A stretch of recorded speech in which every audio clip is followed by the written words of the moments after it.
Hooty, hooty, hoo.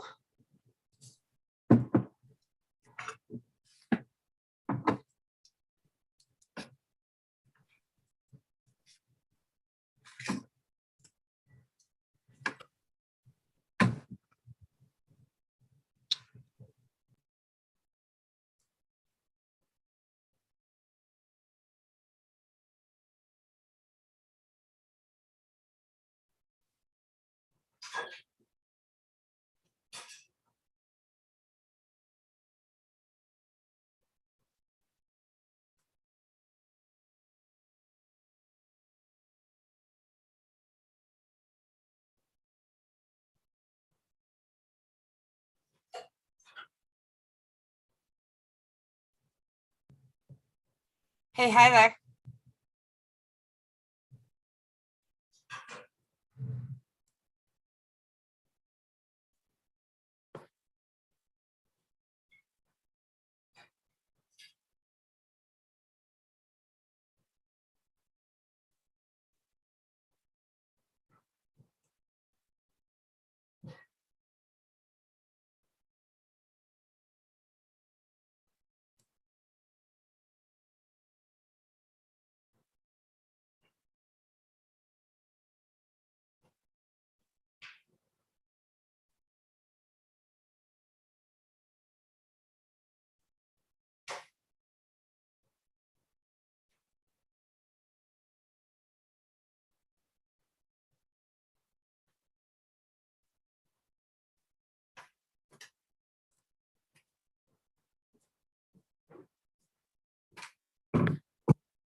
Hi, Mark. Hello. Hi. I'm going to put you as an attendee until it's your turn. You're second on the agenda, so it won't be real long. Okay. But just so you know, yeah, I'm going to move you over so you won't be able to. So you're not because we have a lot of people on the screen. Yeah. Okay. Thank you. Okay, thanks.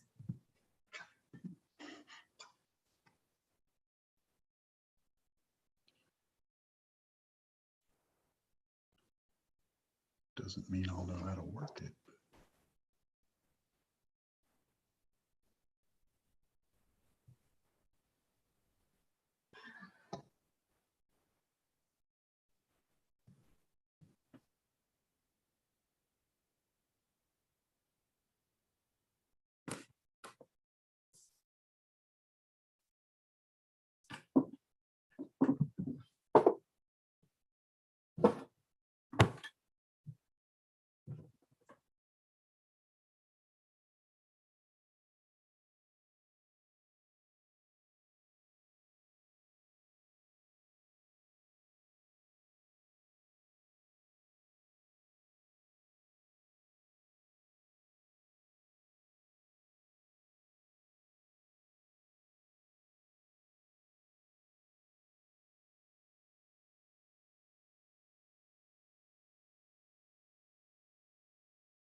I can have a piece of toast, just better.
Hi, whoever is under Malik's name, I'm gonna change you to an attendee until it is your turn to be on the agenda, okay? Hello? Okay.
Let's see.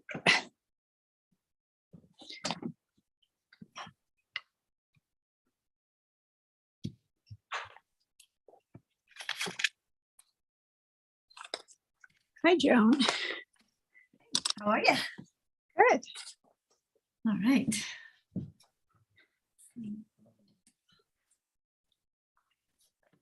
think we got one more minute. We'll wait here. Okay, I'm trying to be prompt. I'm trying to get here 10 minutes early. I can't have all this criticism. And then last time I'm in here scrambling for 15 minutes trying to get on my Wi-Fi. Oh, whatever, we're doing our best. Thank Yeah. you. Worked out okay.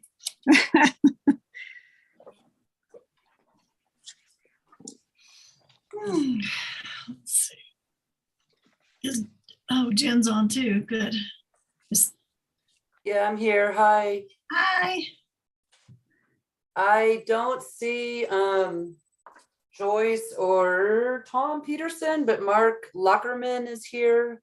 So he's second. We might skip to him if they don't get here, I guess. Oh, okay. We can do that. I'll try to look, but just. And then Joan, I don't know if we want to add the brochure review tonight. It may be too much, but if we could. I don't think this we'll is. see how it goes. We've kind of done preliminary review on the bigger ones already, so I'm not anticipating a whole lot of agony Okay. there. All right, great. So everybody heard that, right? No agony. Yeah, there's enough agony in the world. We That's don't right. need to add any more agony. That's right. That's right.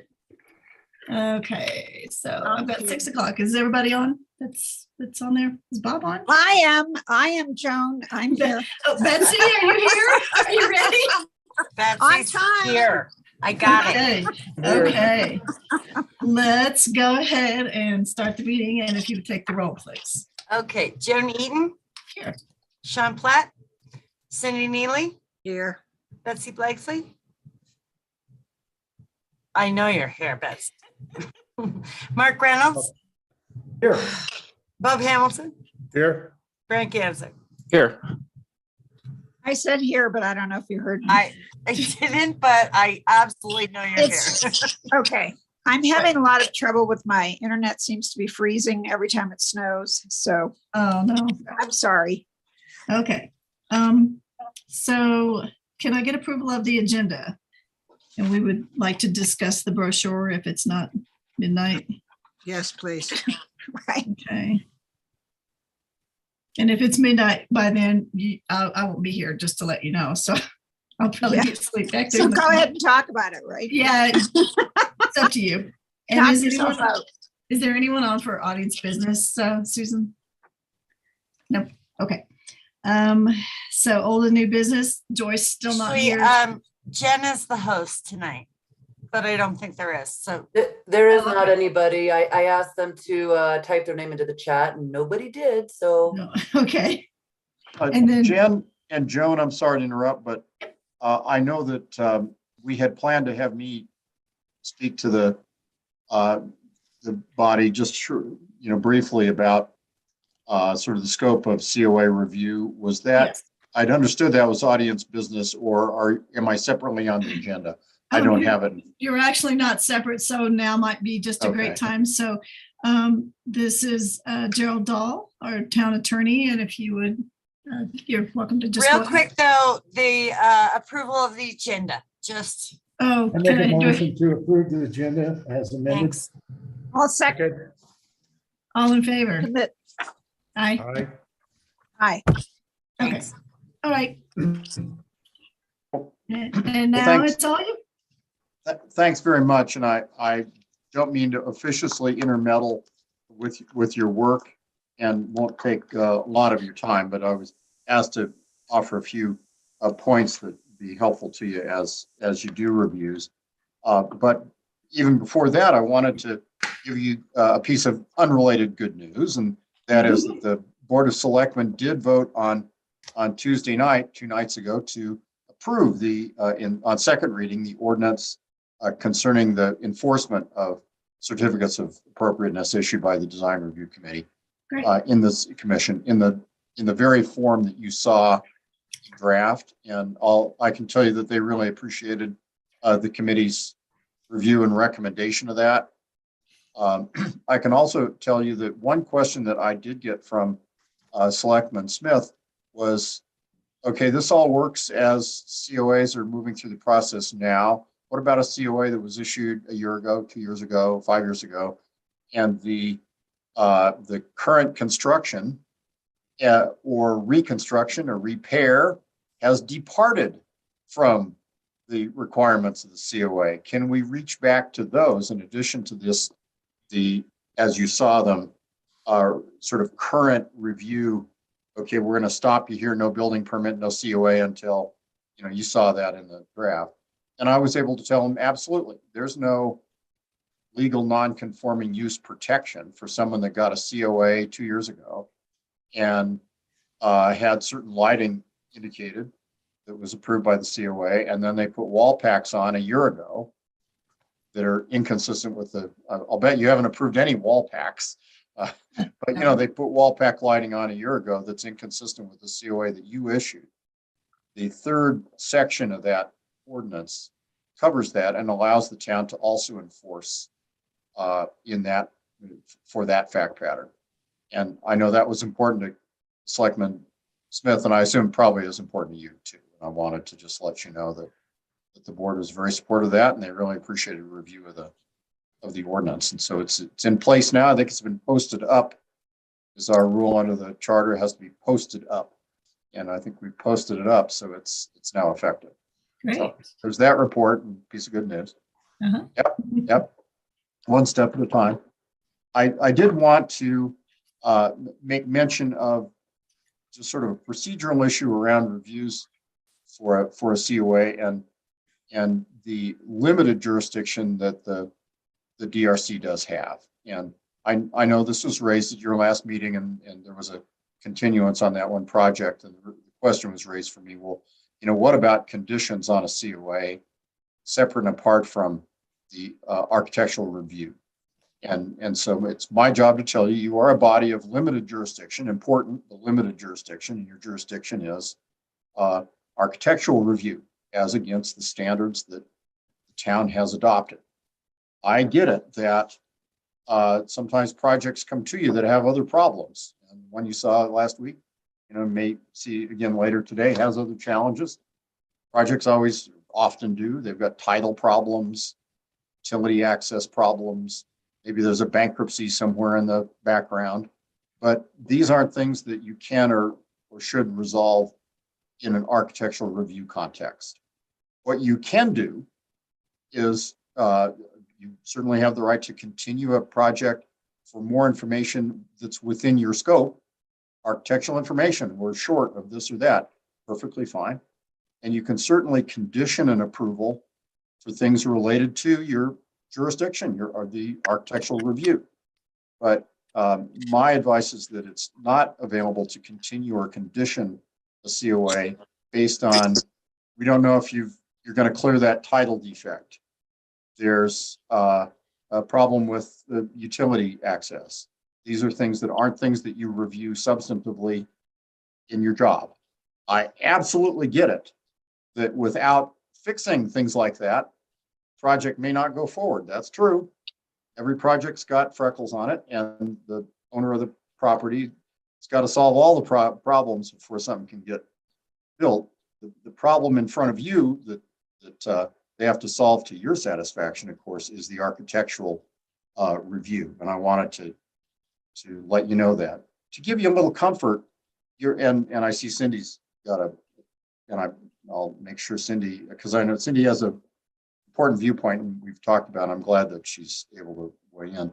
Let me just finish by saying you're kind of in good company, because there are other limited jurisdiction bodies out there. And the best example I can think of is liquor authorities. When a liquor license application comes to, in this case, it's the Board of Selectmen as the liquor authority. But nevertheless, their jurisdiction, when they're wearing that hat, is limited to liquor matters. I have advised liquor authorities that they can condition or continue consideration of a liquor license. You can condition it, for example, on getting the fingerprints back from the Colorado State Patrol. Why? That's within their wheelhouse, right? Because you need to be able to get clearance from State Patrol before you can get a liquor license. So it's really intimately related to the job of the liquor authority. But for example, I wouldn't counsel liquor authority to deny a liquor license on the basis of underlying title problems with the building where that business is. They've got those title problems, and they'll probably have to solve those too, but it isn't the liquor authority's job to solve them. Cindy, what did I miss in that review?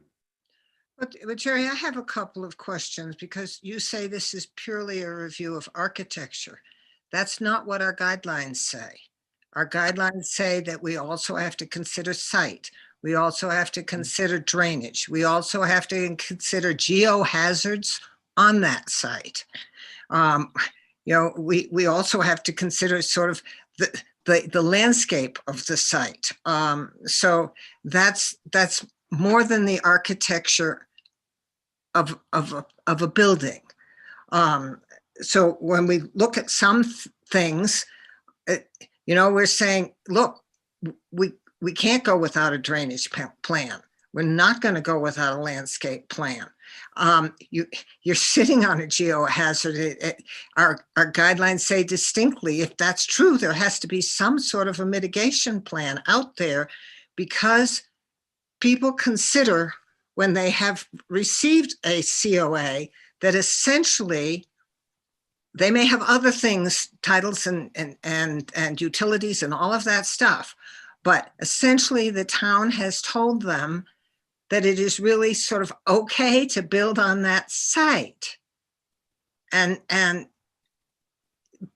that's why I think to narrow it and to say, okay, you're after the building, you know, it doesn't basically matter what it sits on, isn't the way the guidelines approach it. I misspoke. When I used the term architecture, I meant the total scope of your guidelines. And I'm at a disadvantage only because of all the meetings I attend in the world and in Georgetown, I've probably been to 3 or maybe DRC meetings. And I recognize that your review is detailed. And I remember sitting through the reviews for the Bighorn project, for example, and you, as you did too. But I was using the word architecture as shorthand for the total scope of the guidelines you apply. Absolutely. All of the guidelines that you apply are fair game for your review and should be, and they're fair game for conditions as well. I did not mean to exclude things that are within your guidelines because they're in your wheelhouse. But as you point out, there's some things that aren't. And I just wanted to make that distinction. You're in a better position than me to know what the guidelines cover. But I think you can appreciate they don't cover title defects, for example. And Yes, but the problem is, if I could speak, please. The Mhm. problem is that we usually have a packed agenda. And for us to allocate all of our time to a project that may never result in a, legal affirmative action is really tough on the committee. That's my perception of it anyway. And I appreciate that. Unfortunately, it's the job. And I don't mean to discount the concern. Gosh, we have a packed agenda. Looks like this thing's not going to go anywhere because of something outside of the guidelines. So let's not deal with it. If they made the application's complete, and that applicant gets a review. And I get it that applicant might stick that COA approval in their back pocket and never use it, or decide to go away and sell the property and sit on it. That's, they're right. But the town's obligation, DRC's obligation, is to process applications that are complete. So the question I have then is, if in fact, for example, on one of the projects we were just looking at, there's a legal issue with the right of way.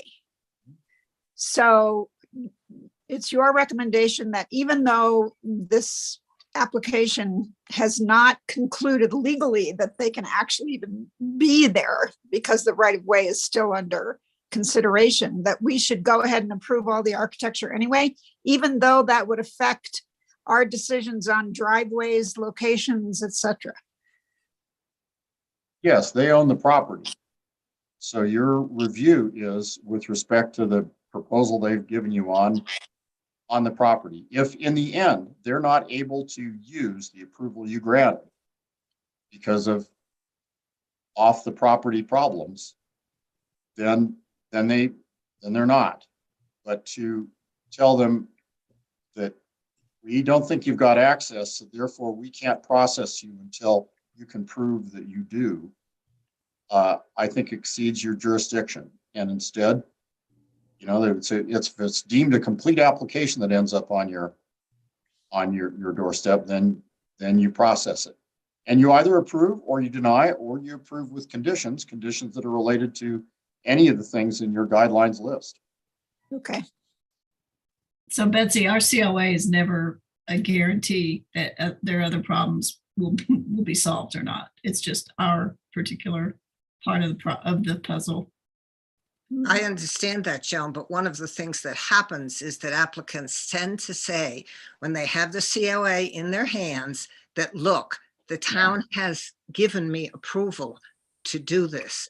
And one of the things that's difficult is the perception then, the perception even when they go to places like the Board of Adjustment, because they need to get an adjustment for something, but they've come to DRC first. And so they can walk in and say, you see, DRC is in favor of this.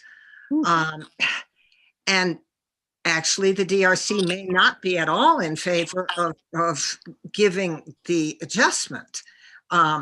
They may have gone through what Jerry just says to go through and said, look, the structure of the thing would pass, but people use it. And that's a perception difficulty. And I don't know how we get beyond that, Jerry, but that is one of the things that people like to come first, because then they can get that thing to say, look, this is what the town has done. And I know technically that's not true. But in process, it is believed by even other commissions in the town. So that becomes a difficulty for us. I would suggest, Jerry, at some point along the line, the designs for setting, and we have the designs for setting in both books, get into a lot of issues. Well, a couple of things. Let me address your first concern. First, the camel's nose in the tent, the creeping, hey, I got this approval, so Board of Adjustment, you're stuck, or really, aren't we done? We see that all the time, of course. And so the challenge is how to make certain that, number one, people understand that's not the case, both the applicant and then later other boards can be used for that. I can conceive, and I'm happy to put together some standard language that could be on every COA. It says this approval is limited to the approval of the application within the confines of the guidelines that are administered by the DRC. This approval is not an approval for other necessary approvals that need to be obtained from the town before the project can be built. Neither is it approval of the resolution of defects or problems with the application that are not within the scope of the design review commission's jurisdiction. Now that's at the bottom of every ticket that you punch, but I think it's helpful to be able to waive that. So there's that. I realize kind of cold comfort. It's not going to overcome human nature and the desire of humans to use that anyhow to pressure the next body, but it's what I can offer. It would seem to me that would be helpful. This is my personal opinion, that would be very helpful to the COA. So in the process of our discussions with the owner, we can say legally, now the COA does not confer on you that you can go ahead. Because happy to do that. Yeah, great. Happy to do that. Looks like Bob's got a question. Yeah, one of the things that comes with the package to us, on a COA application, is a review by the town or the building inspector that the applicant. This is before the application even comes to us, and it's part of the. I always took it as part of the completeness of the package. It's reviewed for the zoning and land use and all other town codes and so forth. And generally speaking, things come to us and everything complies. If it doesn't comply, then that Shouldn't come to us. it shouldn't come to us, or depending on what it is. I mean, it would be, I guess, at our discretion whether we want to move forward with it or not. That's kind of the way I've always viewed the document prepared by the building department or the town staff. So maybe we need to kind of get some clarity on what that, how that fits into the application process. Yeah, that's a fair question. I think that's a fair question. I think that there's probably a preferred order of events, isn't there? And really what we're all talking about here is G, is an application ready for the DRC? Should DRC be more to the end of a process or at the beginning? And to be honest, judgment calls, I think Bob's put his finger on it, judgment calls get made probably at the staff level about when things are ready to be released to DRC. The fact that they're released to you does not change, in my opinion, the limits of your jurisdiction, fact that's in front of you. But Cindy's up next. What I think I take away from this, I'd be curious what you think, Cindy. What I take away from what Bob's saying is we probably need to look more closely at kind of the order of when things go to DRC. That won't necessarily mean that there still won't be a title problem or a bankruptcy problem or something as another set of freckles on that property when it gets to you. But there probably should be fewer of those. Cindy, what do you think about that? Yes, because, and Jerry, that's a procedure that we used to have. If there were zoning difficulties, if somebody exceeded zoning heights, if somebody was into setbacks, if they were not permitted to even be on the DRC's agenda until at least the basic zoning requirements were taken care of. So that eliminated we've come to the DRC before we've gotten our setback thing from the Board of Adjustments. It was, no, you have to go to the Board of Adjustments to know you could get the setback thing in order to go to the DRC. And so we didn't always have the sheet that, life changed a lot when we went from our personal building inspector into having a firm be a building inspector.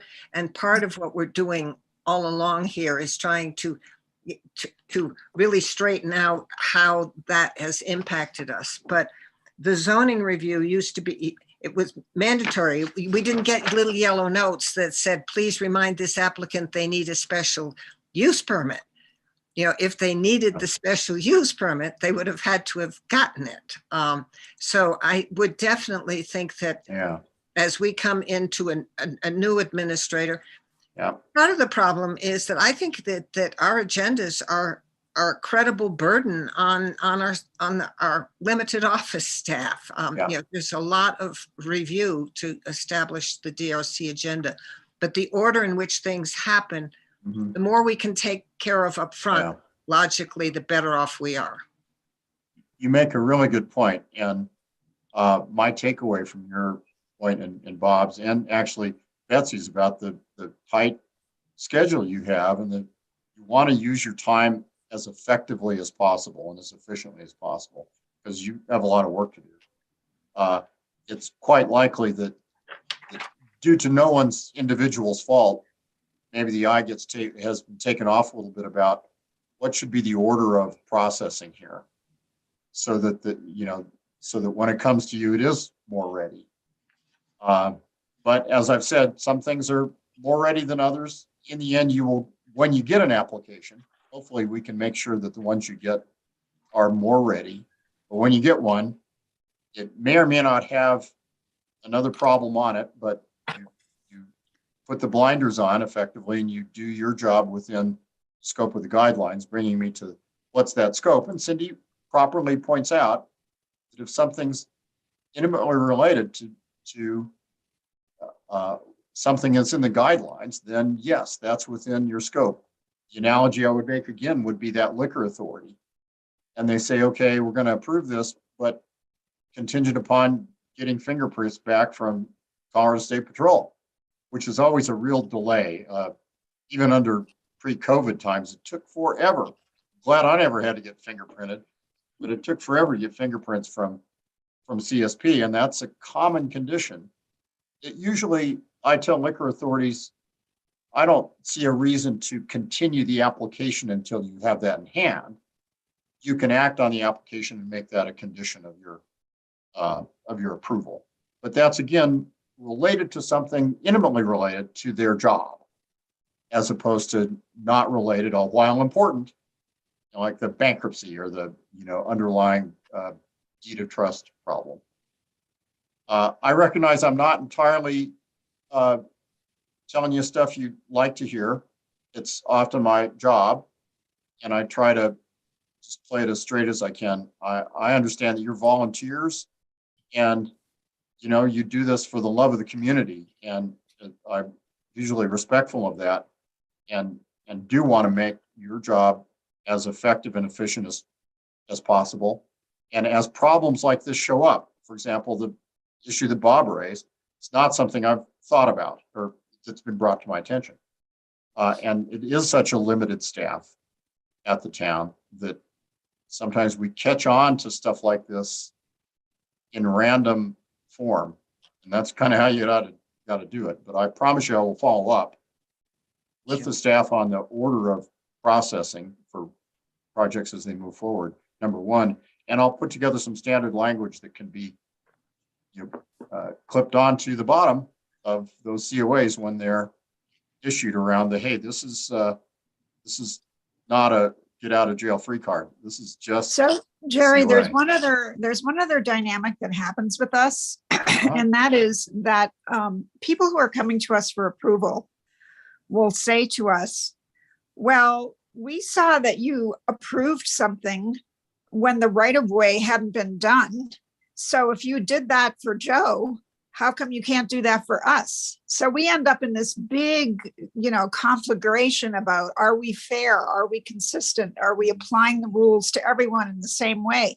And opening this up this way to not having those applications prepared appropriately by the time we look at them really creates a huge ise for us. I hear that. I appreciate that. And Okay. Bob's next. Thank you. Throughout my practice, all the decades I've been doing this, you're never going to be free from the, well, you did this in this other case, which may or may not be the True. same, Right. often, is not the same, but you did that for Right. him. And so therefore, and you kind of have to just clench your teeth and smile and move on because it's Yeah, we just don't want no to good. encourage it. We just I- don't want there to be a free for all for that. I appreciate that. Bob? Just one other observation. We do have in our process, and it occurs very frequently, a preliminary review. If somebody is thinking about doing something or wanting to do something, they're free to come to us, sit down, it says like 5 minutes, if it's a big project, we typically take a lot more than 5 minutes to kind of talk through things and point out things that, may or may not be a problem, but pitfalls. And that all occurs, and we're happy to do that before a formal application, with the idea being that get all your ducks in a row before you come, because we don't want to have to go through an application and then, something changed and we do it again and again, Yeah. because it takes quite a while to go through and get all the sightings and all that. Yeah. I appreciate that. I'm as I said earlier, a little disadvantaged. I go to the Board of Selectmen meetings all the time. I go to Planning Commission. DRC is just not a body I'm in front of much.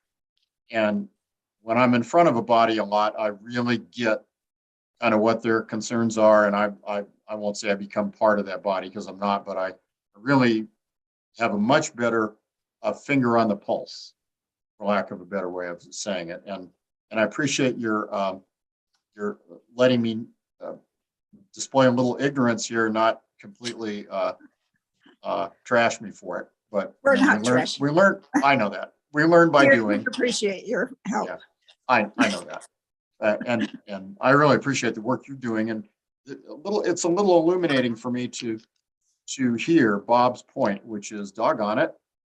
While we're still limited by our jurisdiction, when projects come to us that are less ready, it's harder for us, and it's harder for the applicant.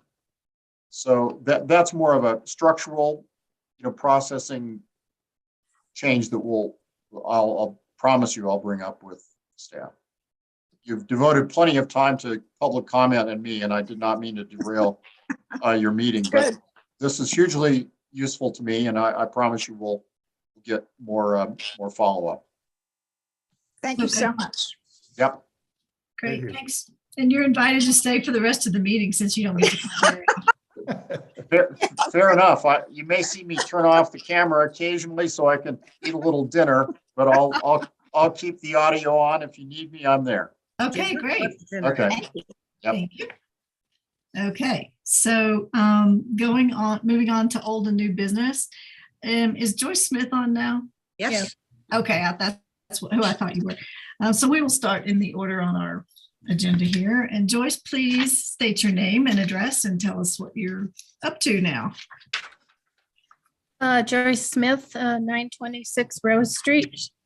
I have Tom Peterson here with the final drawings, because we did come to you with a preliminary set of drawings and asked for guidance, which is exactly what you talked about.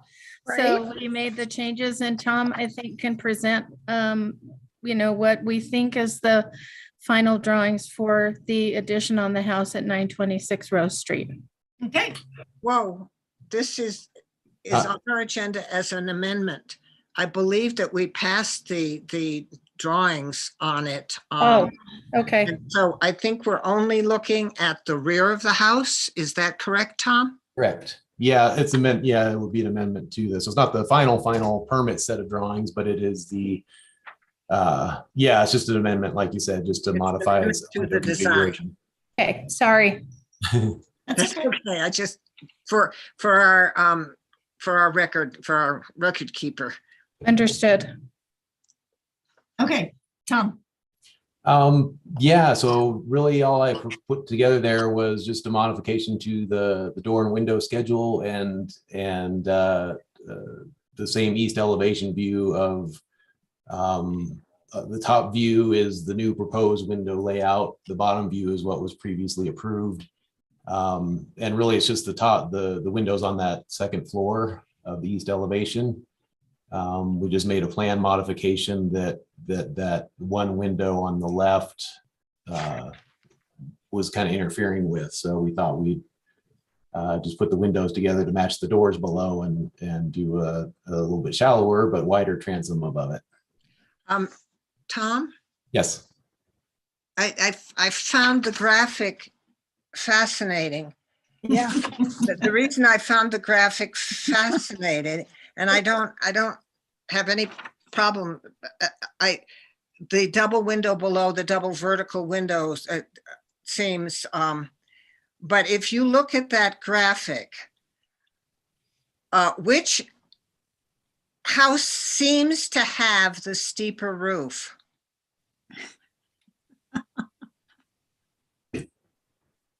Just see. Answer truthfully. No, well, I mean, you asked that question. I bounced my Which house eyeballs. does, because my I know eyeballs. they're the same. Which house visually has the steeper roof?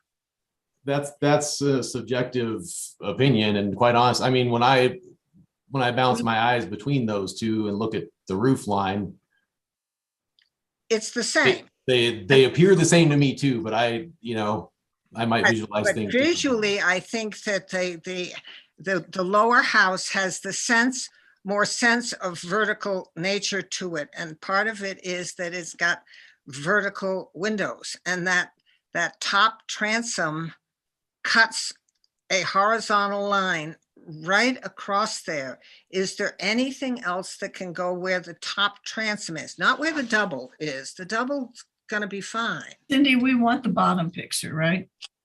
He's No, talking the about, bottom picture is what they're changing to the top one. no, Yes.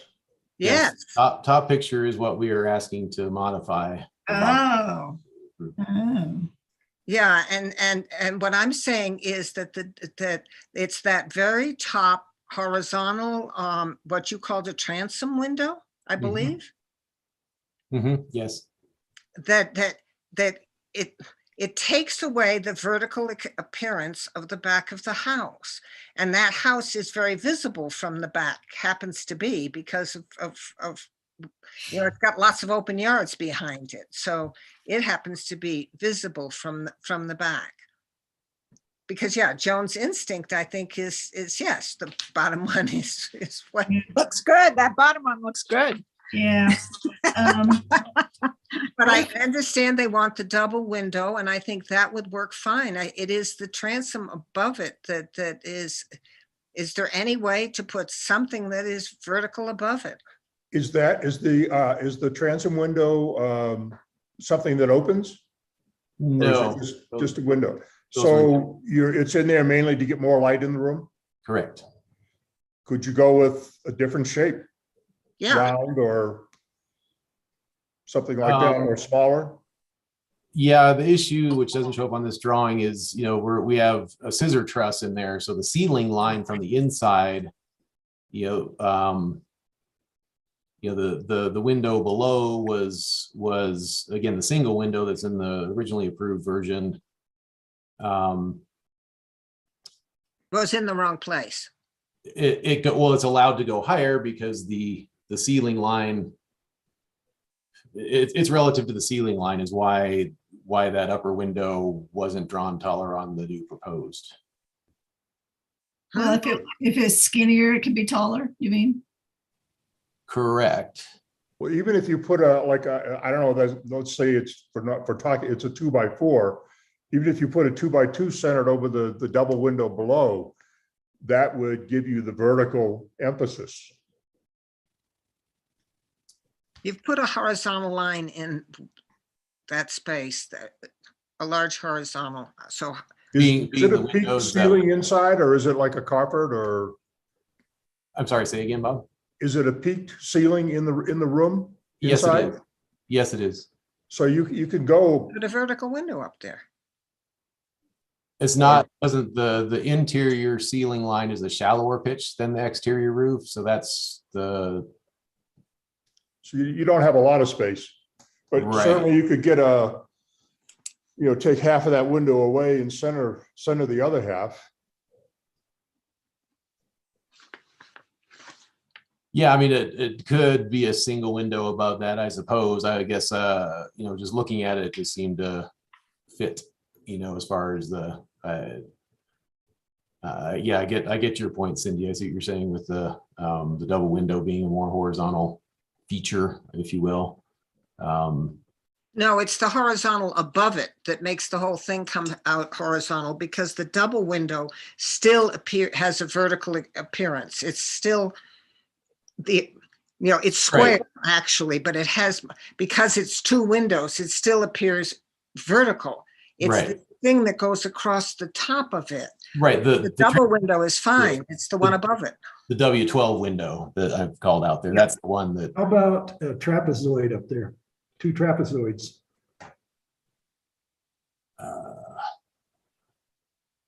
possibly, well, no. I would say either a single square window above it in the middle that's centered above the two. I'm not sure if that's going to look as nice. And the reason I don't like the idea of a trapezoid, because again, we've got an interior pitch that's one thing, an exterior pitch that's the other, and it's going to look dumb from the inside or dumb from the outside, one or the other. So I wouldn't want to put a slope on, if that's what you're talking about, trapezoid, to Yes. slope the corners of that. I don't think that's going to look right from one side or the other if we do Well, if that. it follows the pitch of the Kind of roof. makes round or square.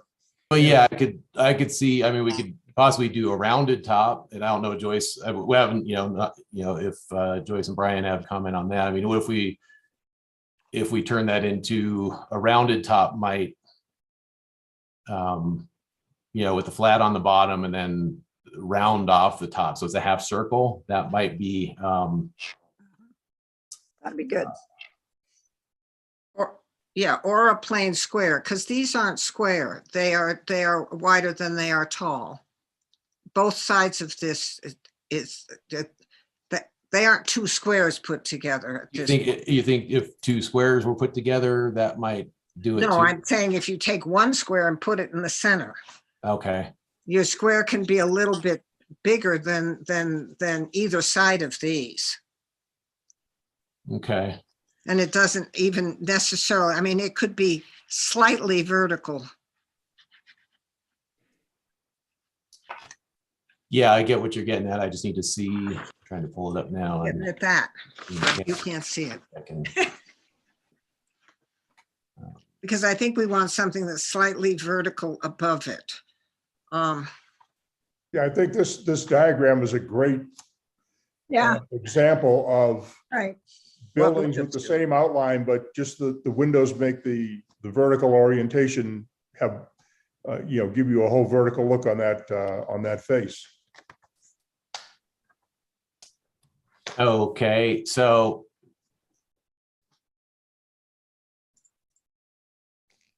I don't know what to say without trying to design it in front of you guys, which I'm not really prepared to do because I don't think that's the right way to do it. So are you saying you want like a half moon shape above there? I'm throwing that out as a, And what we're really Yeah. saying, can you see that?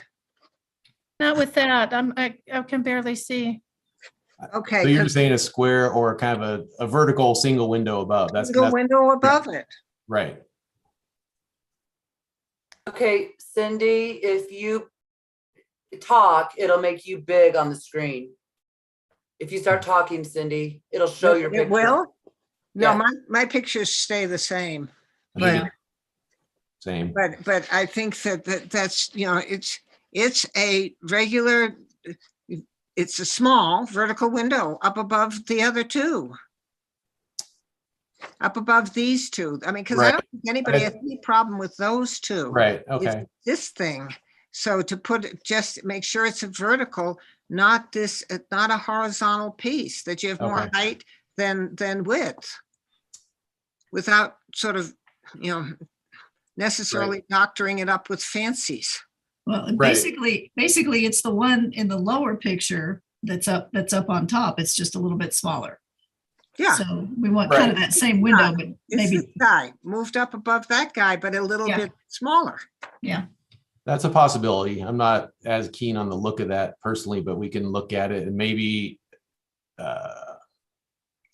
You don't see this as a whole horizontal look compared to a vertical look? I do. I guess I'm looking at the overall composition of the windows on that facade. And I'm not opposed to trying to make those, square them up some more or do what you suggest. I guess what I would propose maybe is, we can look at that and see what actually will fit under, the ceiling line and the roof line. Basically do what you have, come back with a sketch like that, or come back with 2 or 3 options that we like and you guys pick the one you like.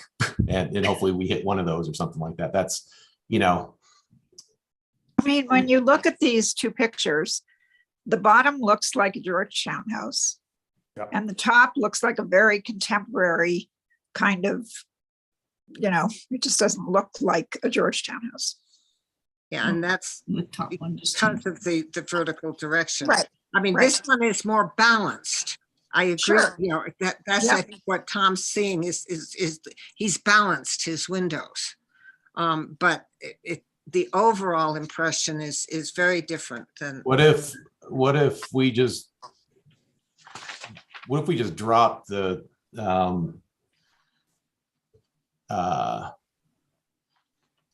I think this could be possible if we just elongated those windows to be taller. The gap that's between them, I'm leaving room for like a structural header in there. And maybe we can work that to where those windows are actually, resting and mold together so that the top, we might be able to raise the top a little bit and then drop the bottom to basically touch the other windows so that the overall vertical remains vertical. Does that make sense? If Yeah. those, Sit them Yeah. right on each other? Just bring it back and show it to us. We'll see. I think that would definitely change the look without that line between the two sets of windows. It would but give it the vertical. right. look. Yeah, I don't know. I would want to see it. And that's kind of where I'm at too, Cindy, with what you're suggesting and what, and what I'm suggesting as well. Maybe I'll review it with Brian and Joyce and see what, Yep. what we like, what they like, what we think. I mean, I think we get what you're after and we can say, okay, here's what we think is what you're after too. And maybe we come back with 1 or 2 options that, Okay, Or- that would be great. yeah, and then okay. Tom, can you have that if we table it this week, could you have it for us by the next meeting? Yes. Okay, so could I hear a I would motion? move that we table the application from Joyce Smith, and for additional, drawing. I'll second that motion. All in favor? Aye. Any more discussion? Sorry, aye. Any more discussion? All right. Thanks, Joyce. Thank See you you. next time. Thank you Uh-huh. very much. All right. Next, we have Mark Lockerman. Oh, and he just left. Where'd he go? Hello, Hi, Mark. hello. Would you please state your name and address and just describe your project for us? Mark Lockerman, 2155 Muscovite, and it's a deck on the rear of the house, and it's our follow-up visit to meeting as far as I provided the additional information on the actual Yes. materials and that sort of thing. Okay. Is this the second floor deck, Mr. Lockerman? Yes, it'd be 2 levels. And so are there pillars that hold it up? There will be, yes. And what are they? Material. Material are and they? size? What, excuse me? Material and size? Oops. Hang on, I'm looking over at Mhm. some of the proposals. The proposal talks about 2x10 joists, 2x12 pressure treated stringers. They'll have 12-inch wide, 38-inch deep dig and pour casings for the posts. I'm just reading off the contractor's schedule. Not sure that answers your question. But Not sure if yes. So it has concrete pilings and wood posts. Yes. Are they 6x6 or 4x4 posts? Does it say on your quote from your contractor?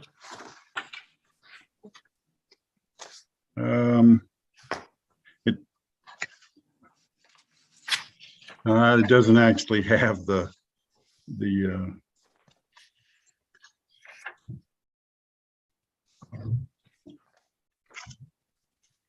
doesn't actually have the size of the posts here, but as part of this process, the contractor, there will be an engineer plan review and, engineer involved in the project.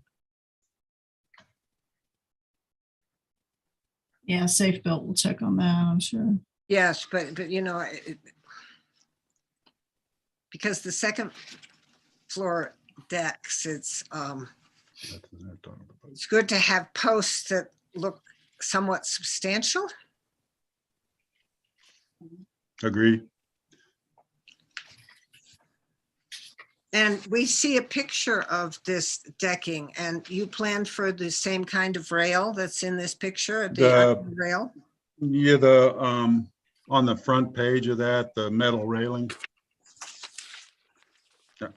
This Down, decorators, right, down at the bottom left, excuse me, bottom right.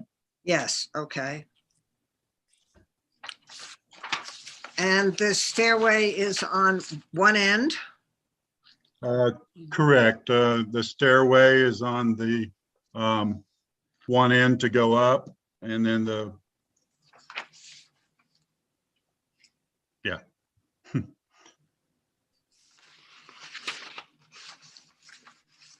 And the stairway is the type of stairs they're showing here? Right, the stairway, that's a perfect picture right there. And the stairway would be come from the left of the screen up to the top level. Where does it start? Right there at the corner of the house. You'll probably come up we're not totally, probably come up, the side. In other words, the left side of your picture there, the stairwell probably will come up from there, and then you'd make a left onto the deck. Okay. Yeah, so it's going to wrap around the whole backside of the house. Correct, yes. Okay.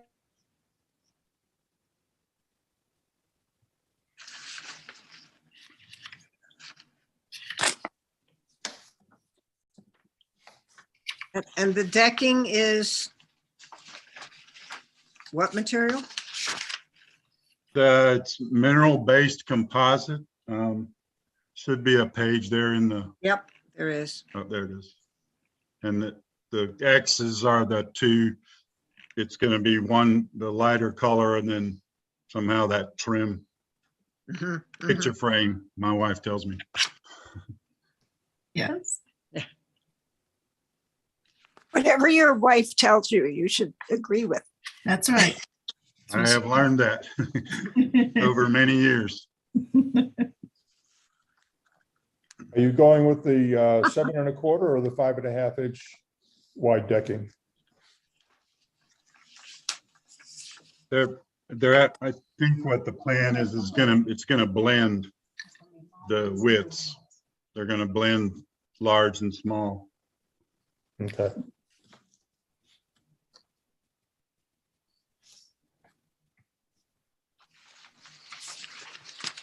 It will be a very nice addition to the house. Yeah. Thank you.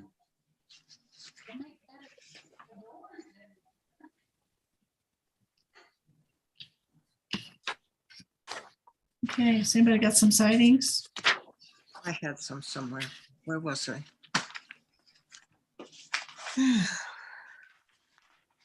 Is book 3 up there? On my sightings page because. The two?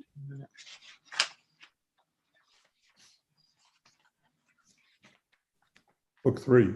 Book 3, page 94, Yeah. talks about decks. Okay.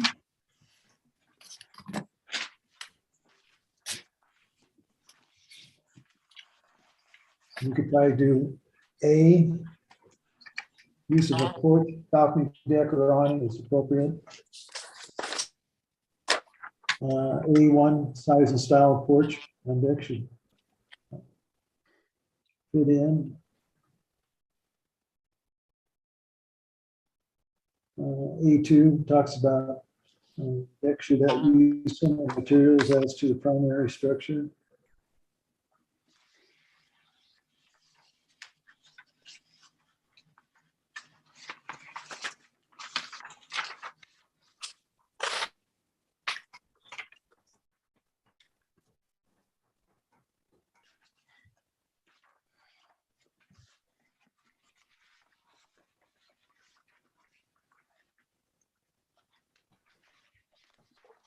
On page 96, it talks about here synthetic material may be considered if they appear in similar character and detailing of traditional building materials. What's the siding on that? It's page 96, C. Okay.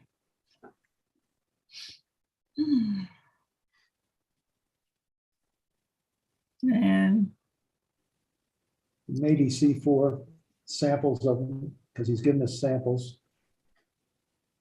okay, Or C.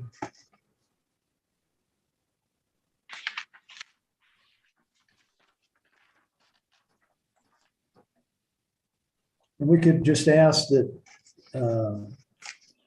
I don't know what you want to do about the posts. Do we want to just take a look at the construction drawings before they get the permit and verify on that? Sure, that'd work. The Yeah. procedure. That's, supports yeah, that now. that was my understanding that the actual cross-section drawings, the actual design drawings that would include some of your information, it's my understanding that would be part of the building permit app. I would say with a deck this size, that a minimum would be a 6x6 post, whether it be wood or wood with Right, a would- vinyl clad wrap on it. Would be appropriate. Well, So we could stipulate that we want to see the set of construction drawings prior to the permit. Yep. the whole group or just you, Bob? I'll be happy to look at it. Okay, so he doesn't need to come back to us again. No, Yeah, Okay. anything is, if there's an issue, then we could take that up at that time. Okay. All right. Now that I've said I that. wouldn't expect an issue. They could even go to a steel post back there because it Yeah, would match that's the what I want. railing, Yeah. it match the railings. Yes, And that's that- sort of what I wondered. That, Let them take a look at what they want to do and go from there. Okay. So you'll sign off on that part. Do I hear a motion then? I would make a motion to accept the application with these sightings and with the one condition of seeing the construction drawings. Your second? I'd I second. second. All in favor? Aye. Aye. Against? Okay. Thanks very much. Thanks for coming back. Thanks, Mark. Thank you. Appreciate y'all's help. Yes.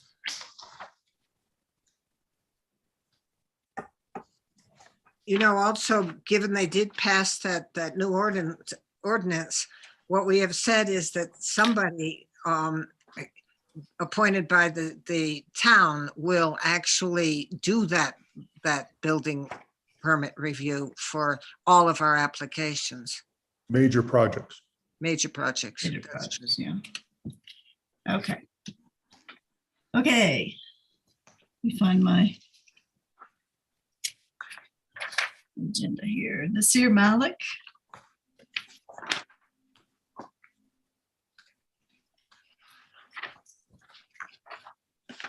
Okay, so I'm just sending everybody over. Yeah, we should change the agenda. It says Millside Residential, which is not correct. It's Millside Hillside. I thought I had added that to the agenda, did I not? Yeah, oh, let's see. Oh, yeah. Okay, it's there twice. It's there.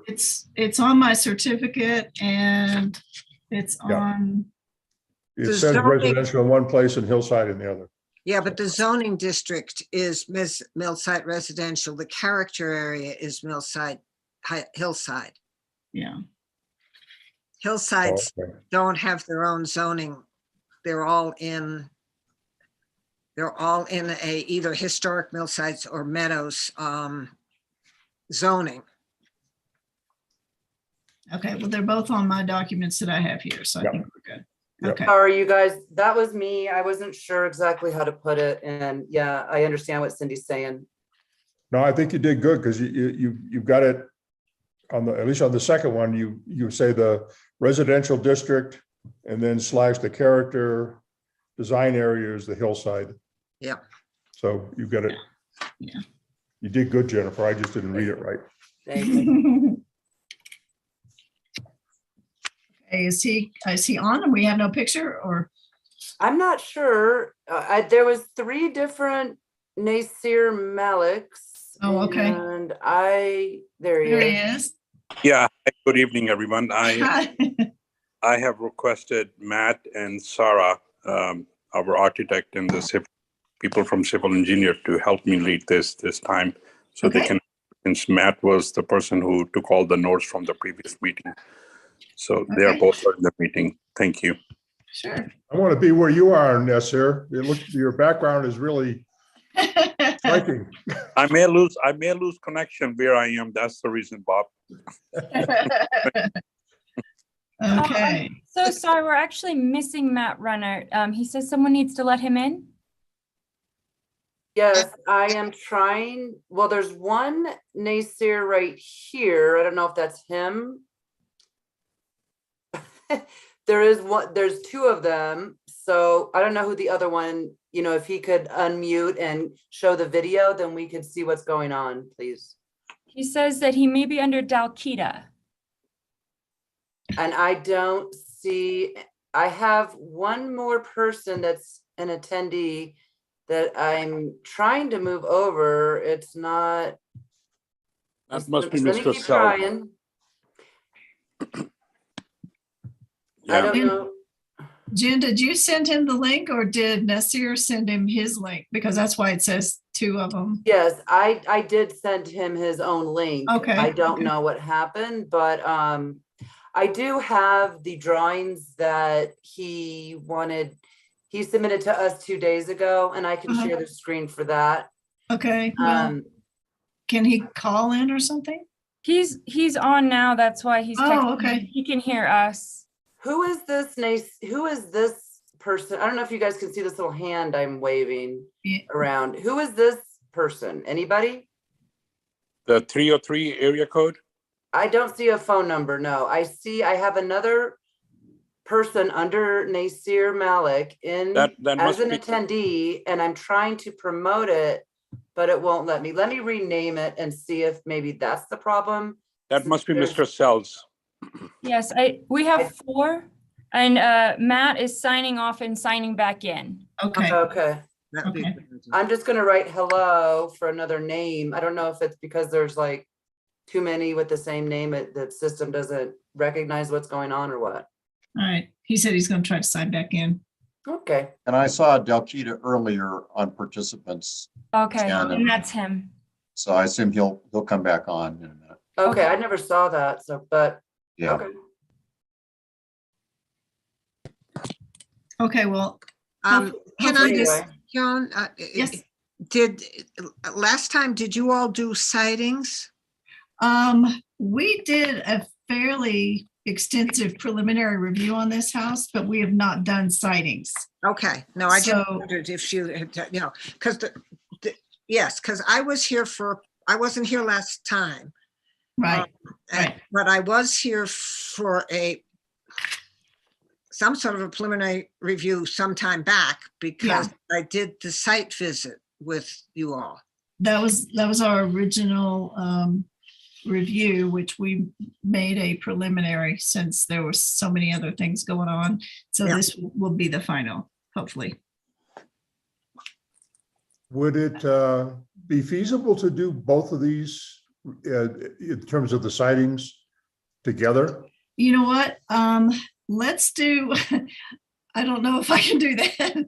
Rather than Let's- go through the whole book twice? 'Cause Well, I think I'll tell you a what. lot of it's gonna be let's- the same. Yeah, I'm just trying to think how I can do it. If we go through the first one with, we start at the top and do our usual thing. And then if we go to the second one, basically everything is going to apply unless there's a specific difference. That works for me. Okay, I mean, we can look at them both separately and I'll use the same sightings unless there's anything that stands out that needs to be noted otherwise. Specifically, how's that? As long as you take 2 motions at the end, 1 for each. Okay, Yeah, okay, you that got- sounds good.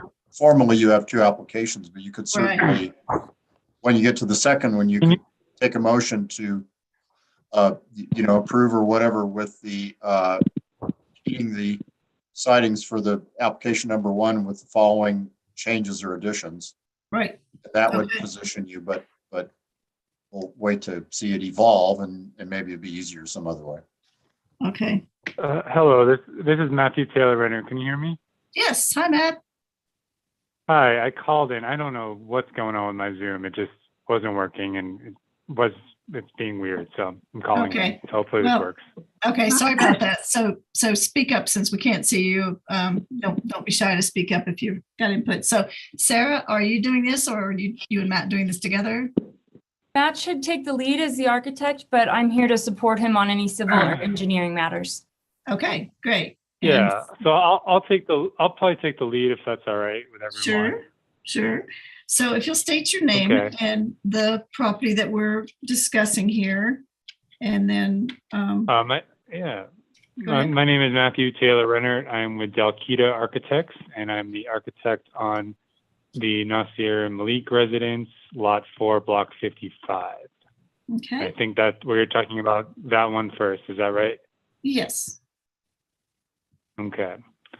I could just go over all the changes that we did and all the things we picked up since the comments from the first meeting that we had. Does okay. that Hey, sound Matt, good? I know you can't see, but Bob had raised his hand. I would like to suggest that we start with the perspective. I mean, that was one of the big issues is how will these two new residences fit into the overall? And that's kind of where our book starts in terms of mass, size, and form and all that stuff. And I think you did a great job on, and I'm looking at COA 6, that shows the existing house there and then the two new residences.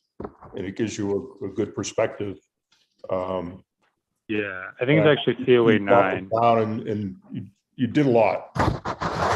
I don't have, that's COA 9? COA It's 6. COA 9. Oh, Okay, mine COA says COA 9 6, on but your maybe new it's, set of plans. Bob, are you looking at yours Oh, upside down? On I the, don't think I so. have that same perspective on both the Siddiqui house, which is Oh, the okay. next house, so and Oh, okay. the Malik house. So on Okay. the Siddiqui house, it's on a different sheet Okay, But let's stick with the because Malik it's plans at the moment. yes, yes. yeah. Okay, so the perspective here is very well done, yes. yeah. So it kind of gives you an idea of the scale of that neighboring house. I mean, the neighboring house is obviously kind of estimated, but it kind of gives the mass of it, showing that the Malik house is actually slightly lower, and then the Siddiqui house is even lower than that. And as you can see, the major change we made to the Malik house in terms of the form of the house was that we sort of stepped it back into the hill a little bit more. We've got that garage kind of is more forward and the back of the house steps back a bit. Can I ask on that, also looking at the back of page 10 is your plot plan. And you say a 10% driveway? Which sheet are you looking at? Are you looking I'm at the, looking at the civil the sheet? in back of the COA 10. It's on, for me, it's printed on the back of it. It's the plot plan. Yeah, that's the civil one. Yes, it does Contours. call out a 10.2% driveway. And the next is a 12% driveway? Right, that's for the Siddiqui house. So see, Yeah. so if we go back to COA 9, because what that appears is that you're fairly flat going into those houses. You're not. That driveway. No, I mean, it's just kind of the perspective where you're Right, standing. It's, right, you know, right, it's right. just showing lines representing the topography, but it's kind of hard to see there, but it is a 10% slope. Yes, it's a 10% slope to get up to that garage, and it's a 12% slope to get up to the to the second house. The Siddiqui house is a 12% slope. I think this is excellent because it shows the houses in relation to each other, which is a big part of the question. But the perspective, the houses are still up in visual nature, because to flatten your, I mean, yeah, you have to flatten your contours, lights, lines. It's a flat piece of paper. But it somehow, this isn't the perspective of standing down on the flat area in front. It's the perspective of being sort of up at the level of the garages. Yes. I mean, I would say that if you were to be standing down at the street, it would not be terribly different of a view. If there were a street. I mean, if you look at the perspective, the two, if you look at the far, I guess it's the, well, if you look at, you know, going from the Malik to the Siddiqui residence, you can see the steep slope side. And then you could, I think that, you know, perspective number 2 gives you a good idea that you've got to go up. I'm not sure where the roadway would be, but there's, you know, from where You the kind of rock are wall, standing where in the that wall roadway from this stands. view. I'm sorry. you know, in perspective 2 is not really a perspective you would be seeing it from close up. That's more like if you were across the valley, almost, you know, over from Right. I-70, looking across the valley. And actually, you can't really see them from across the valley, can you? Yeah, my frame of reference was the steep, because I remember walking over there and the That drop the road off. kind of curves in and then drops off, and I think that's well represented in perspective number 2, that at the far end, you're out of. If you remember the Five- driveway for that adjacent house, you know, you're probably standing right at the bottom of that driveway. Yeah, that's kind of the way I took it, because you got the retaining wall in there. Yep. I guess it's none of our business how Siddiqui gets to his house, but You got to build up a little. it's a problem. Okay, so I see we've got stone covering all the foundations, stone foundations. Well, yeah, how about he presents the rest of the? Yeah, yeah. Or you want to go through? Okay. Yeah. I kind of got a list of all the changes that we've made since the first meeting. Okay. So we stepped the house into the grade by having the upper level step back from the garage. The whole house in general moved back further from the setback. If you go to sheet, see the first sheet, COA 0, you can see the house is now, I think it used to be kind of pretty close to the front setback, and now it's a good at least 5 feet back from the setback. So that's a total of 20 feet plus from the property line.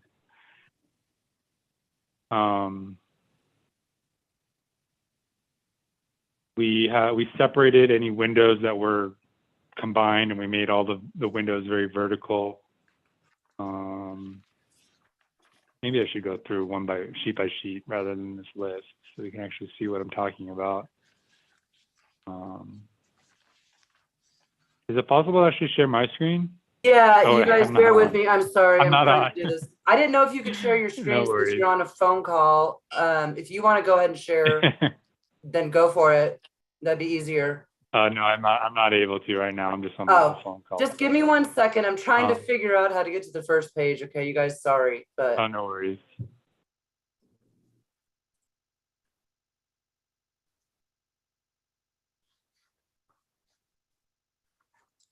There you go.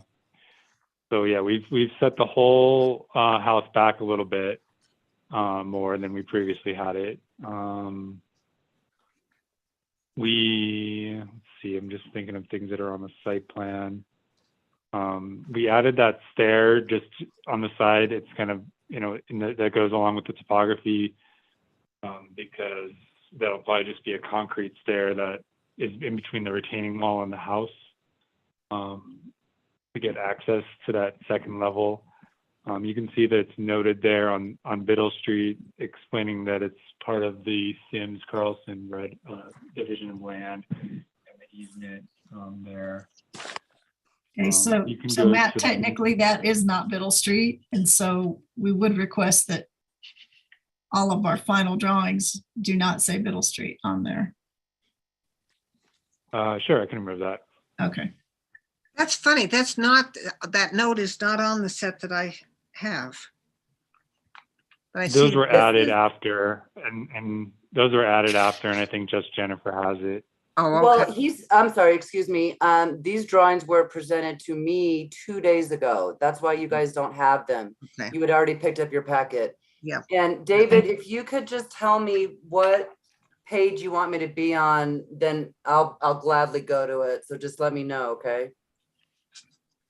Matt. Sure. Do you mean Matthew? Oh, Matthew. I'm sorry, I called you David. Sorry. Sorry. No worries. Yeah, if we could skip to the next page, that'd be great. So it's the landscape plan. We moved the landscape boulders out of the easement and inside the property line. I'll remove the Biddle Street there as well if you'd like. And I don't think anything else was really needed to be changed in terms of landscape. If you can skip to the next page. Nothing, you know, this just reflects the changes regarding that exterior stair and the garage popping out from the rest of the house. Do we have a Next materials page. list anywhere? There was one Yeah, sent, a separate page, 8.5 Okay, let's, by I- 11, I'm I not think. asking you to go to. Yeah, it. Just let's put- don't do that yet. Okay, so we're good with this. I don't think anything really changed to the first floor, main floor plan, except for maybe, I think that door Or not shifted to yet. the left a little bit just because of topography, that door on the south end. You know, the next page. Nothing changed on the upper level interior floor plan. Well, some windows probably changed, but I'm better off talking about that on the elevations. Right. So here we have some window changes. Everything, all the windows now are the 4/1 style. We separated the garage doors into 2 separate garage doors. We made the front main entry door 7 feet with a transom above. We have notes about the trim. All trim, the windows are going to have 5/4 trim and 4 inches wide, and all corners are going to have 5/4 trim, 6 inches wide. That note's in the upper right-hand corner. We changed the pitch of the roof to 612. There's a note at the top of the page saying that all mechanical penetrations shall be painted to match the house. We note on the lower left, kind of all full cutoff dark sky lights, typical at all those exterior lights. We've added a trim band kind of on that main part above the garage doors between the second and third level. We added a trim band around there to sort of break up that elevation there as well. I think that's it for this, the changes on this one. Go to the next sheet. Similar things on this elevation, 7-foot door with a transom above. The windows got separated, all mostly vertical. Trim notes, the mechanical notes are repeated, and the slope of the roof is the same. I'm back to materials. The stone chimney, the stone retaining wall. Is that real stone? Yes. It is a manufactured stone, and we have that's some, not it's real on the materials list list. of materials. Okay. We'll get to that then. Where did you find It a is materials I list? think it is a very, very realistic looking manufactured stone. Yes, we would need to see an actual sample of manufactured stone.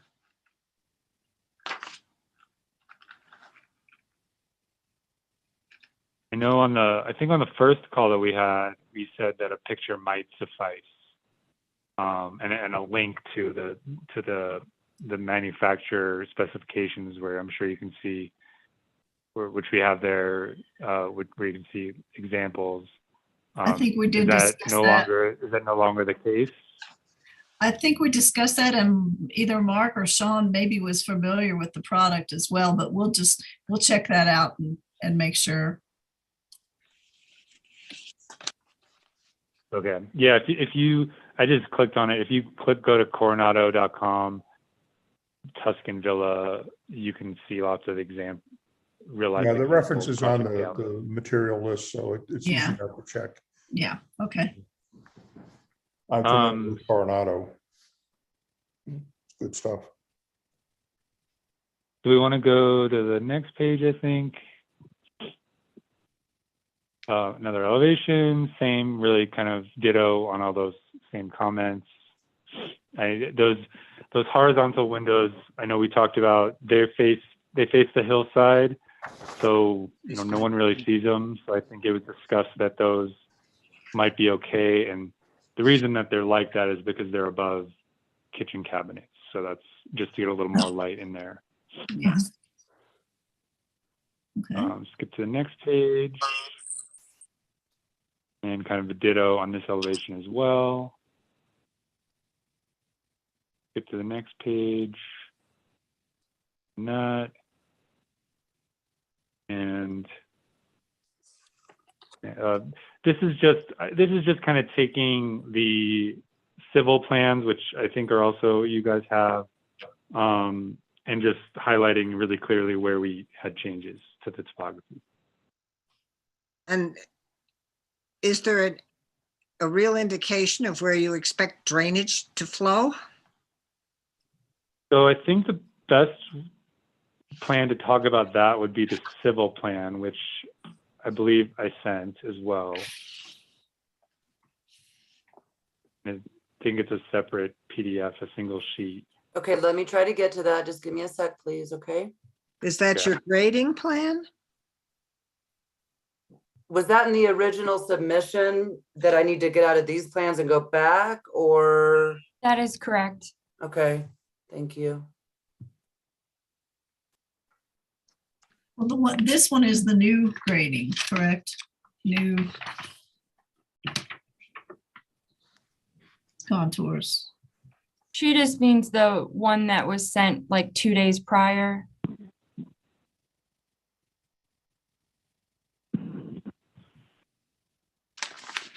I'm sorry, are you wanting me to be in the drawings that were submitted 2 days ago, or the ones that the DRC members have? That's, I think Oh, it's it was the one that they have, not the one that I didn't send it to you 2 days ago, I don't believe.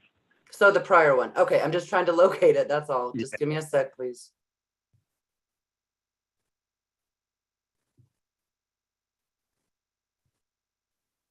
yeah, it was Saturday the 12th, if that helps. I'm in the middle of a Zoom meeting. Can I call you? Okay. that's Okay, you fine. guys, just give me a sec. I'm trying to find it. Sure. Anytime tomorrow's fine. Take care. Think you're okay? Okay, good. Yeah, bye-bye. So are we looking for the grading plan? Does everybody have that? Looking for a drainage plan. And now the grading plan obviously will be indicative of the drainage. I mean, Right. that's, so yeah, it may be called the grading plan, but there are houses down below. In addition to the fact that each of these houses is sort of on a different level. Yeah.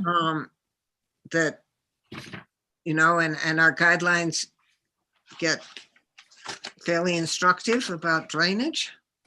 Well, I will say, just because I know I worked on this within my own office, if we really wanted to look at the drainage, it more goes into the Siddiqui property. So the Malik property is going to go across into the Siddiqui property. And so if you're wanting to talk about adjacent properties that are affected, it would be better to do that on the Siddiqui one, if that makes sense. And what happens to the properties that are below Siddiqui? So that's where there's that big drainage way that's existing. And when we talked about on site, that's where we wanted to put that drainage. So we went ahead and made that change, especially the neighbors mentioned that they didn't want to have any additional drainage coming across horizontally to the west across their property. So we changed the drainage so that Nasir's property would drain basically on the west side on the rear, and it'll drain back into Siddiqui's property, which will then drain north into that existing drainage area that, remember the big dip we talked about on site? And they said they prefer that it goes down through there, which is all existing. Okay, so if we look at this grading plan, so the drainage off the back of the Nazir property heads towards the Siddiqui property. That is correct. And then at the Siddiqui, except that it can go down in between also. There's a small portion there for the, in between the houses to keep away from the foundation, but it would be very minor. In fact, if anything, it would divert water that's currently going through there naturally. So it would be equal to or less than what is naturally there. We're putting a majority of it back towards the back. And then it goes along the back of the Siddiqui garage. Yeah, a little bit to the garage, but then also back behind the house as well. Just, but this site plan, if you're looking at the lot floor one, it just kind of cuts that off short, so you can't really see. But yeah, it then continues it north into that rear part of the lot. Kind of where those trees were at the very, very back, and then further north than that.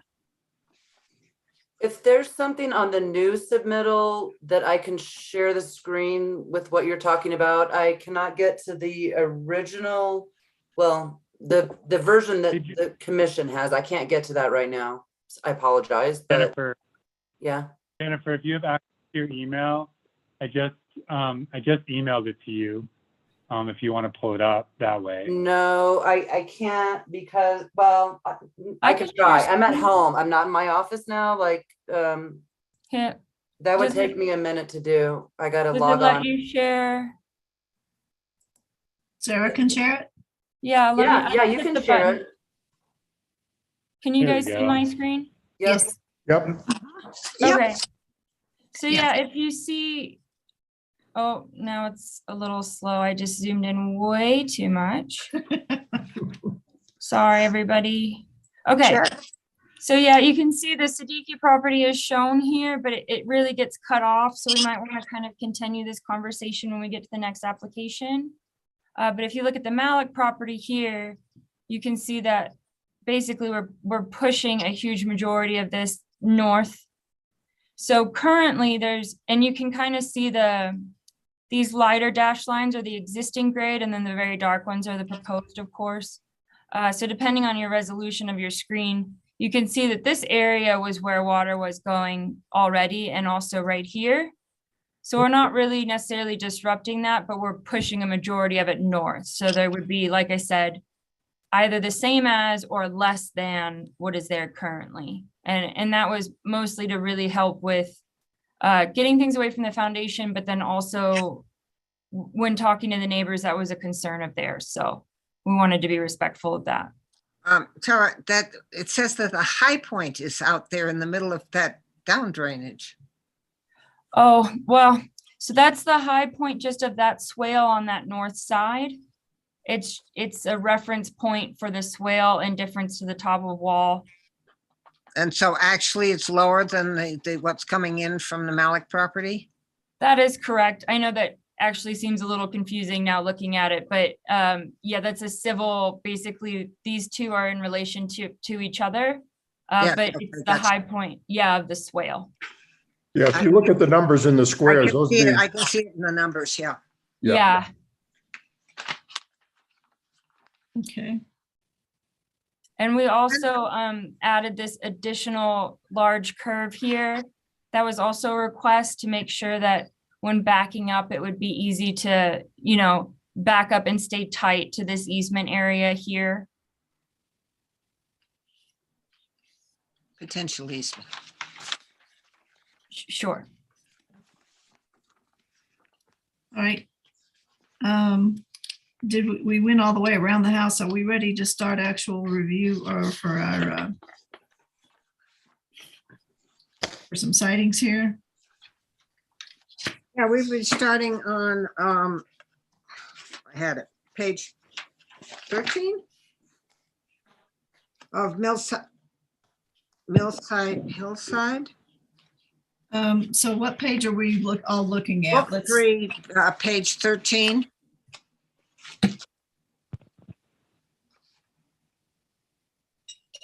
And I was actually, do we all want to look at COA-5? Start there.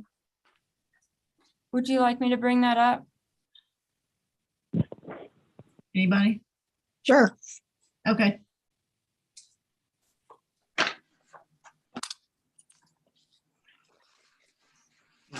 Siddiqui's.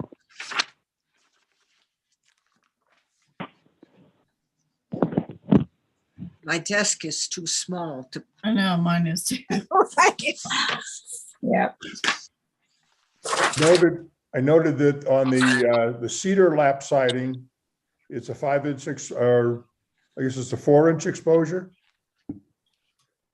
And the horizontal lap siding above it is a 5-inch. Is that correct? Correct, yeah. I'm on COA 5. It doesn't say, but on your material list, the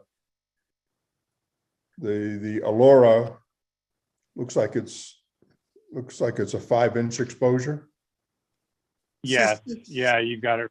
Yeah, so we've got the 5-inch exposure on the Allura fiber cement lap siding, and then a 4-inch on the accent cedar siding.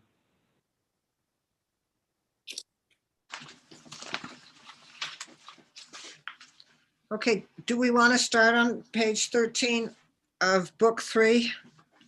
Sure. Yeah. Millside, hillside.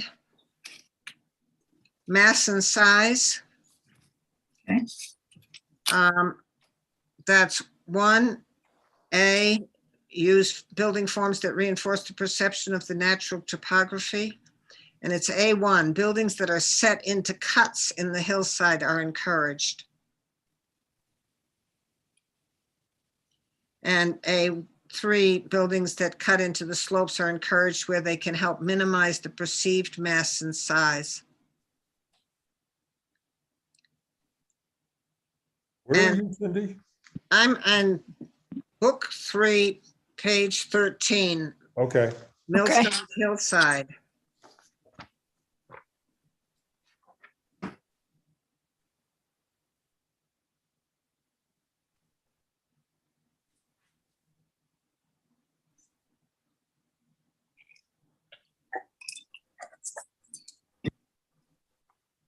Okay.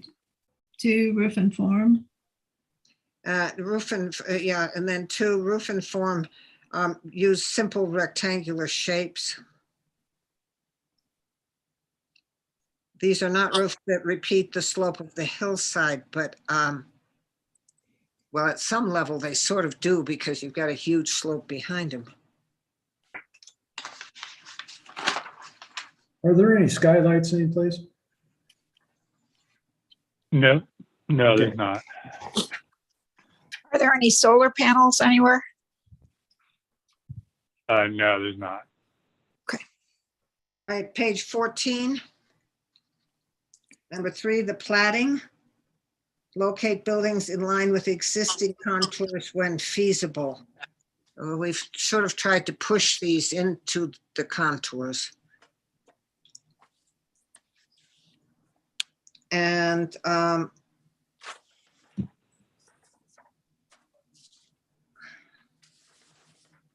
views, I'm not sure that you can see much of this from lower points in town.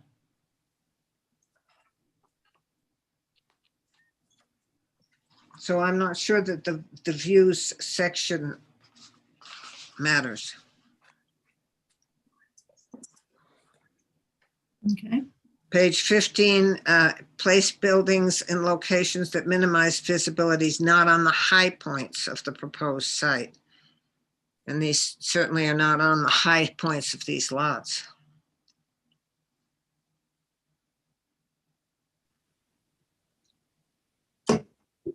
And I don't think that locate them to complement the natural topography B. I think not so much for the Malik building, but for the Siddiqui building, yes, dropping it down, pulling it sort of around where the slope, it would apply more for the second building. Site design, the cut and fill. This says minimize cut and fill, and we actually have increased some of the cut and fill, but this is not a natural topography to begin with. this is a mine waste dump. So we don't need that. Page 16. We do have a landscape plan.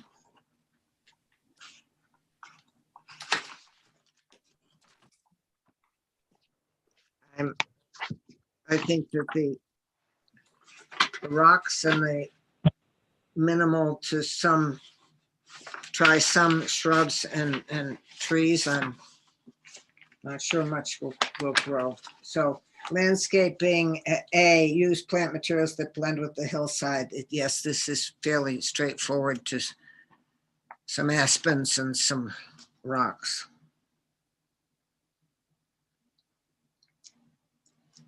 Site lighting.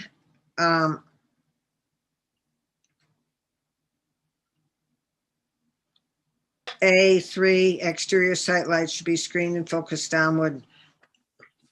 And all of the exterior lights are full cutoff, correct? Yep.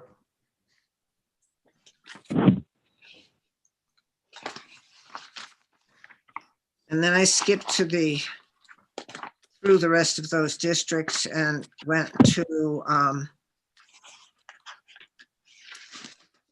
guidelines for the setting, which start on page 74.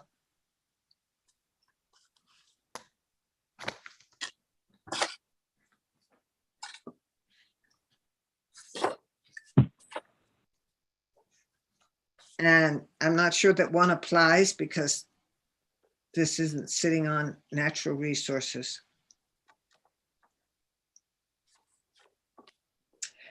But on page 74, we have the section that's called on-site hazards.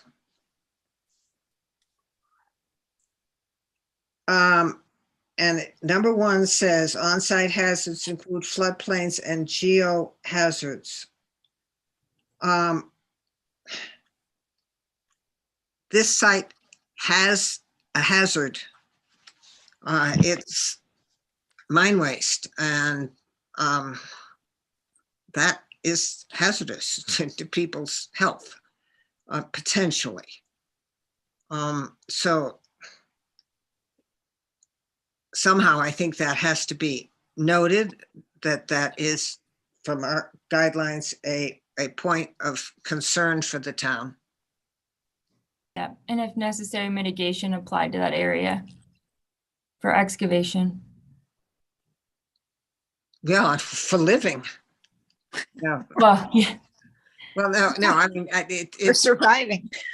because quite honestly, it's a little bit scary. The mine waste piles typically are, these are silver mines. They're typically full of lead. That's what the EPA and et cetera are concerned about. And that's a health concern for them. So, what we don't want is somebody saying, you let us build a house in a place that was dangerous Right. for our children. Yeah. And so we don't want that to happen. Should that be a stipulation of some sort that the, Well, in Well, keeping but what Jerry said, I think that we put a star by it and say, hey, this is in our guidelines. We have made it clear that this is a thing that needs to be resolved with the town. right, absolutely. And Cindy, you and I talked about that. It's a recommendation from you to look into that and get an environmental study. And Well, I'm leaving that up to the town. I think what we're saying is that our guidelines say that we need to point out hazards. We're pointing out a hazard. absolutely, And so, no, because you don't want people coming back, right, I absolutely. think of the folks in California who are suing the cities because they let them build on an unstable hill. Yeah, Come on, Yeah. so we have to identify our hazards. absolutely. I understand that legally and all. You can put it in bold, pointed it out. Okay, Okay, then page It'll be in the minutes. Yeah, well, I think that will go on one of the recommendations on our report and on our page that they set in that this has to be approached by somebody. 75 is the site drainage. And A says it should not have adversely affect adjacent properties. Well, the drainage is planned to run through an adjacent property. And that's, An issue. it could be a potential issue if you have two, right now it isn't, because you have two neighbors who want to be there together. Like each other so far. But you know, that's an, I don't know what the Well, commission wants to do. Well, with it. you know, it's designed, you know, Sarah's company, Sarah's engineers have designed it to run through the other property. I mean, it all has to run somewhere, and it's just making sure that it isn't. I mean, the key word I see there is adversely. So that would mean, you know, having water running into the side of a building or something. Right, Here, we're designing it to run through a swale through another property. right. Right, but if you weren't doing both of these houses, and if these two houses are singular to each other, what we're doing is approving a drainage plan that allows one person to drain onto another guy's property. Right. Well, that's how it works, though. I mean, the water has to drain somewhere. It's going to drain to another property. Right, but Not I gonna understand stay on. Cindy's point, though, is like if one of them bailed out, so that could also be a stipulation then that this is contingent on the design of the northern property, that the drainage designs Gotcha. are designed to work together. Yeah. So yeah, if That Siddiqui makes for sense. whatever reason Fine. wants to pull Fine. out or sell his property, then we would need to resubmit our grading and drainage. That makes sense. Yeah, because they have to, I mean, my neighbor can't decide to drain on me without me knowing it. Right, without your consent, right, exactly. So yeah, I think that would be a good idea to stipulate that the drainage is dependent on the Siddiqui property being in coercion together. I don't know that we can do that, but we can say, you know, I don't think we can say that it, At That's least not- note it, maybe as just a recommendation, because we'll go through drainage as part of the building permitting process, correct? I don't know. what- Yes, yeah. Yeah, I think that's yeah. So that could just be a recommendation to the reviewer. But at the same time, our plans are very much contingent on each other. Like you saw, the plans do show the neighboring properties. So that's how they'll be submitted for building permit. So they will be aware, but or also like you said, Betsy, that it would be in the meeting minutes, or maybe that was Joan. Yeah, we're just making a note of it and want the town to look at that carefully. Yeah, because yeah. Here again. Okay, so we're kind of redundant on some of these because we started in the hillside, and I've seen landscaping coming up. Well, we're on other pages. We're on 75 for, have you got the pages? Yeah. Well, I was just looking ahead during the conversation. So I think we've covered, you know, building orientation and landscape there. Anybody has anything? No, but I think we should have the sightings for them. We do. We already did landscape and Yeah, building orientations on 77. okay, that's kind of gonna apply to the Millsite residential, is what I was saying. So we're not exactly, we're on hillside now. I mean, we're on the hillside character area, and this is for, well, you'll see what I'm talking about, orienting. buildings. Okay, yeah, yes, okay, I do see what you're talking about. Okay, Well, then I would flip to where we get into, you know, there's a whole lot on landscaping on page 80. And I think that this is, a lot of it simply isn't pertinent to this project. yeah. Uh, No, Fence, will. gates and walls are, not fences, but walls. Where do you have walls? How tall are your walls? You have retaining walls. So there's this one here on the south side. It cuts into the property. So it really varies in size. See, you can see here, The difference between this sort of jagged line is the grade and then this straight line and then down. Oh. So it's not very tall on this natural grade side. And then if I go to maybe the perspective. Yeah, you can see. It's gonna here. be 8 to 10 feet high in the back, isn't it? Well, there's also steps though going up. So the steps follow the grade, obviously shorter than, but if you see here, the steps follow up. So right here, this point, can you guys see my little hand? Yep. Yep. So that's really going to be the highest point of that wall, and it'll only be visual from the north side. And it's How going to tall be, is that wall? you know, I would actually have to verify that for you, but if you Like it's look over- here, It looks like it's over 8 foot because it goes above your plate line on the first floor. yeah, and if it is at 8 feet, it's a fully engineered wall. We'll make sure that it's fully engineered. Obviously, that's going through us and our structural engineer as well as our civil engineer. We generally And- ask for a setback on anything over 4 foot. But since it's I'm not sure how we do that one. Well, it's actually it's just barely above grade on the other side though. That right? is correct. Yeah, you can Yeah. see here, it's And really it's close. And that was actually too, it's a little bit of a give and take because that was part of pushing the house back and making it Sure. part of the grade. Understand? So, and then we're doing the same material as the chimney. So obviously pending your approval on that particular material, but even if it's a different material, it'll be some sort of stone then that Okay. matches with the house. And really more, we're thinking that stone look, if you see here, to really kind of blend in with the existing look. So it's, It'll be a poured concrete wall with the stone facing. that is correct. It'll be structural integrity inside, whether that's concrete reinforcement, basically what works best for that height and that reinforcement. We haven't really got to the stage of the details as far as structure goes, but you are correct. Then you would visually see this cladding of the stone on front of it. It's much stronger that way, essentially. Yeah, you're gonna put a saw nail behind it.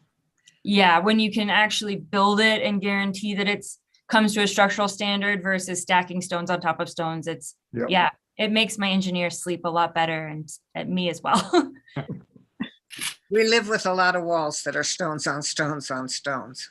Yeah, But but those were done by humans, you know, back in the day. They've been there Yes. forever. Yeah.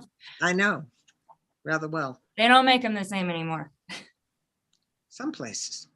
It says that under page 81, under fences, walls and gates, you have C, retaining walls should appear similar to those used traditionally, and C4 says cultured stone will be considered on a case-by-case basis, but it does provide for your cultured stone. What Mark's referring to is it says where a wall is necessary, limit its height to less than 4 feet and use a series of terrace or small walls to step it back. But you're, It's kind of a unique case. Yeah, because it's actually part of the foundation. We could call it part of the foundation of the house. so to except speak. that you got a walkway between that wall and the house. Mhm. And that's Well, you pretty got much on the stairs, prop. Is that right on the property line or very close?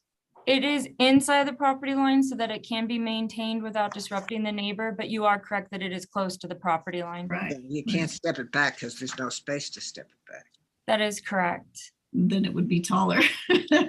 That is correct. And if you guys remember, actually, we did have stepped walls and that was part of what we eliminated when we were in the talk. And so we actually built that into the foundation and stepped the foundation in the rear and stepped back the house and kind of gave a little bit more of like a dynamic push-pull in the front of the architecture and met the grade in the rear, if you will.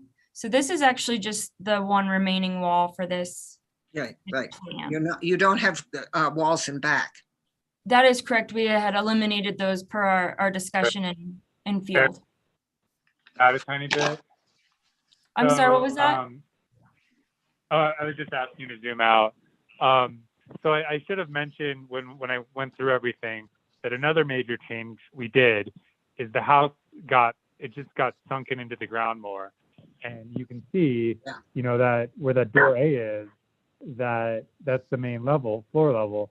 And that whole back of the house is now sunken like 4, 5, 6 feet in the back. And we did that essentially so we can get rid of those and not have those retaining walls in the back. Right. So we've eliminated a lot of walls that way. Yeah, this basically right here, this little, and I think this was a little bit of the add to it, the push pull in the front to give a little bit of a different look when we talked last.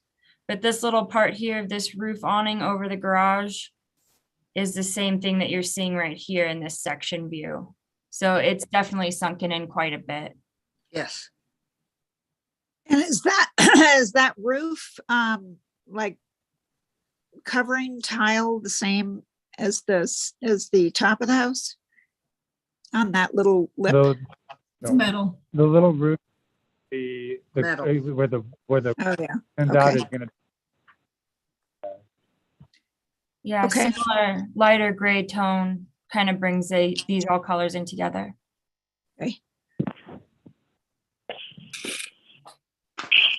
Okay, we were on, Page 81. this is the walls, page 82, the lighting, we have discussed the lighting, and the lighting with page 82 would be A, keep those exterior lights simple in character.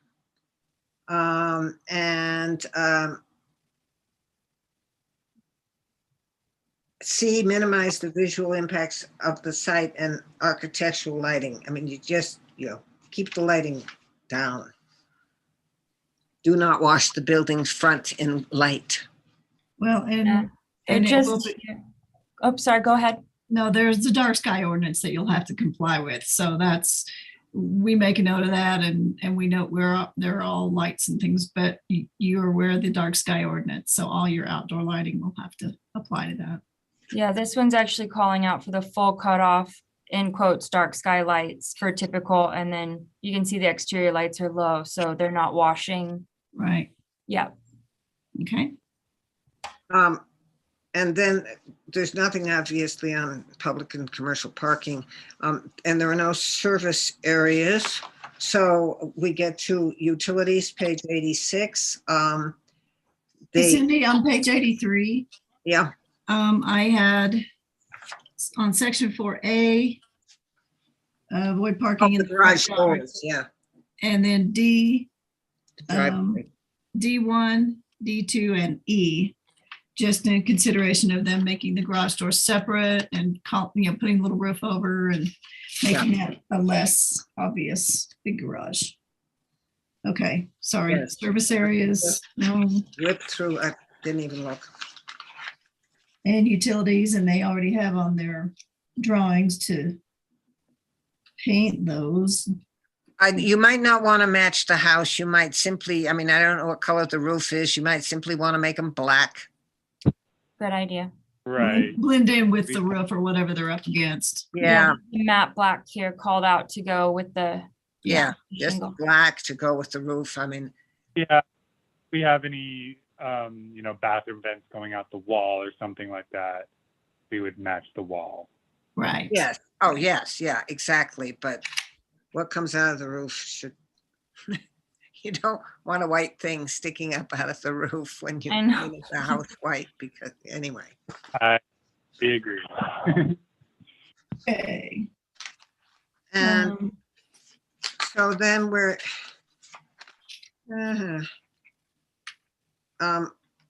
onto 92, architectural character. A, you build on the fundamental characteristics of Georgetown, yes. B, and you use ornamental details with constraint, yeah, not tons of scholarly. Gingerbread. Gingerbread, yeah, that's what I say. Yeah, no, thank you. Directional emphasis, the building should have a vertical emphasis, that's A. And B, the windows and doors reinforce it. And on page 93, windows and doors, A. And what are our door frames? They're wood. They're 4-inch. Is that What what it you- said? Are they wood? Sorry, you asked, what, The door frames, Matt, they're asking Or if the they're- window frames? oh, the windows? Yeah, that's here. 4-inch wide, all corners, 5/4 trim by 6-inch wide. They're wood. Are they wood framed windows? or are they- they'll be, the windows, I don't have a note here, but I know we talked about on all of them doing a composite Okay, material. Yeah, all right. So they are a composite material and then they have a frame, but they, and then the window themselves is frame- composite material. the window composite and the trim around the window is the Allura trim, the fiber cement. Okay, yeah, gotcha. Yeah, it says the 4-inch wide around the windows. 5/4 by Right, we call 4. out for the trim around the windows, yeah. Mhm. You know, at the where we have the cedar accent, tongue and groove cedar, kind of by the front door, you know, that'll be the cedar trim around the windows as well. Okay, and then this is on page 93C. The garage door should be designed to minimize the apparent width of the opening, and yes, you have tried to minimize the garages as and then building materials, which is on page 96.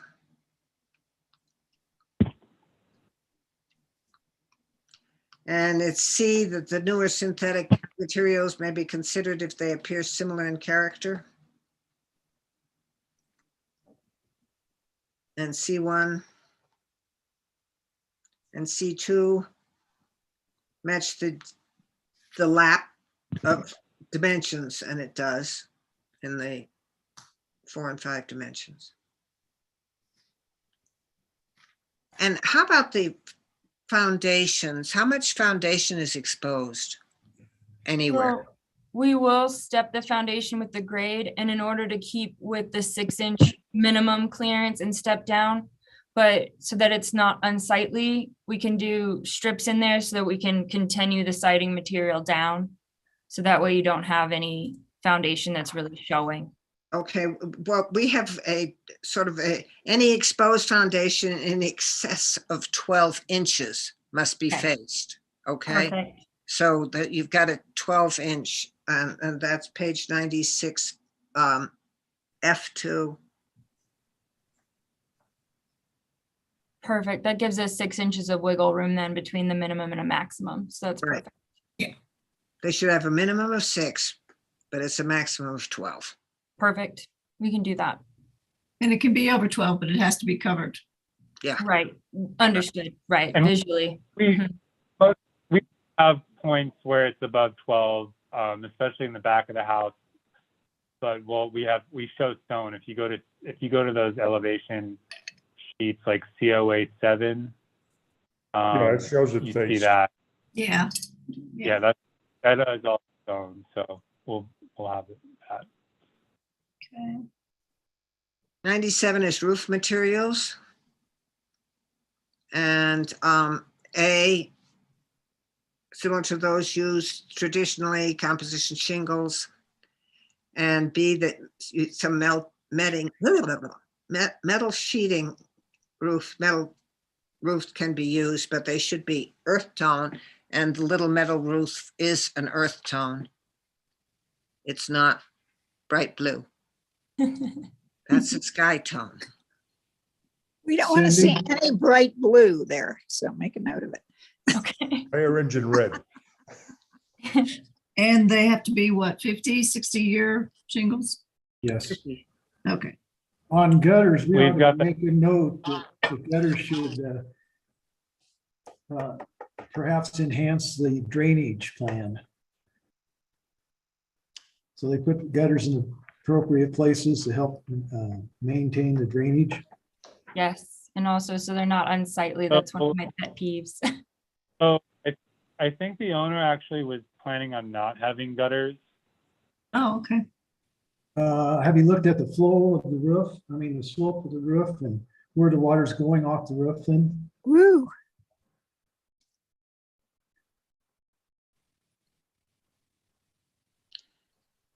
I think the point on the gutters is that as long as they're painted to match the house, they are even pre-approved. So someone can change their mind, having no gutters, to go to with gutters if gutters are necessary, but you have to paint them to match the house.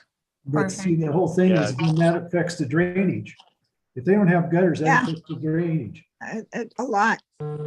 Well, I agree with Cindy though there that if we need to add them in order to not affect that drainage and work with the drainage, then yeah, Matt and I will work on that together.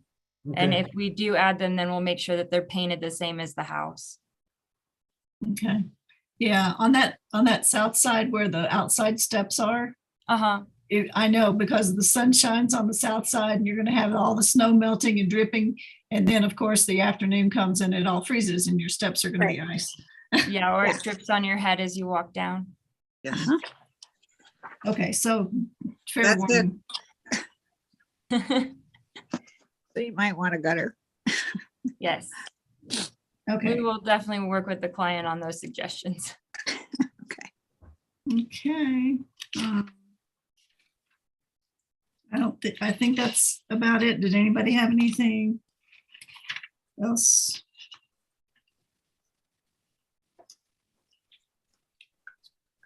On this one? So I have a special note on here pertaining to the drainage and consideration of the lot next door and the hazard of the site they're Yep. building on. Yep. Okay, and then gutters, which we're not that we're not approving them, but you may want to do gutters at some point later. So that's the only things that I had. Noted. Did somebody want to give me a motion? Joan, Yes, again, I'm trying not to interrupt at the wrong time, but that's okay.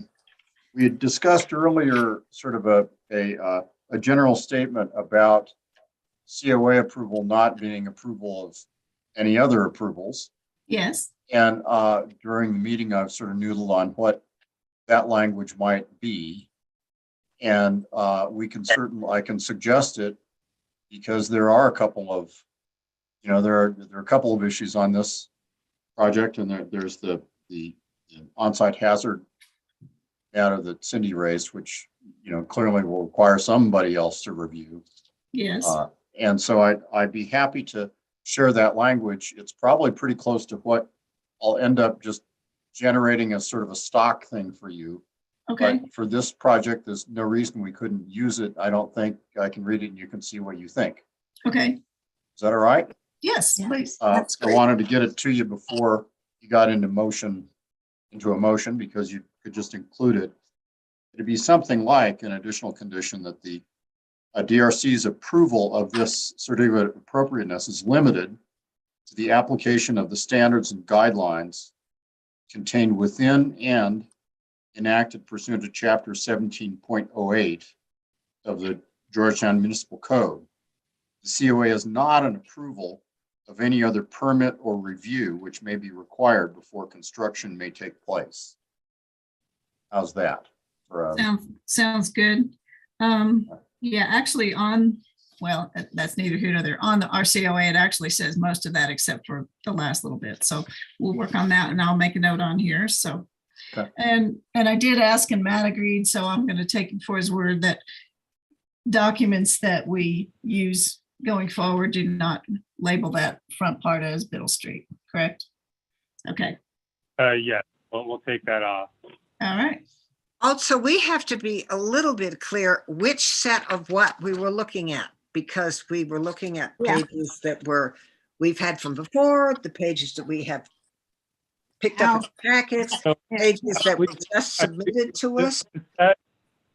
The set that the committee has has Biddle Street on it. And the set that I sent Jennifer a few days ago, I just added some, it also has Biddle Street, but I added some notes about it being part of the Sims Carlson division of land and quoting the easement from the survey. So that's all that's added on those. So that's the only difference, is the adding of that information. Okay, but you see, we need to track a We have to single see it. set of these through the process. So when, John, when we put them in, we have to attach this copy, the office copies of our certificate to a given set, Yes. so that we make sure that we have those. Hi, Susan, may I say something? Yes.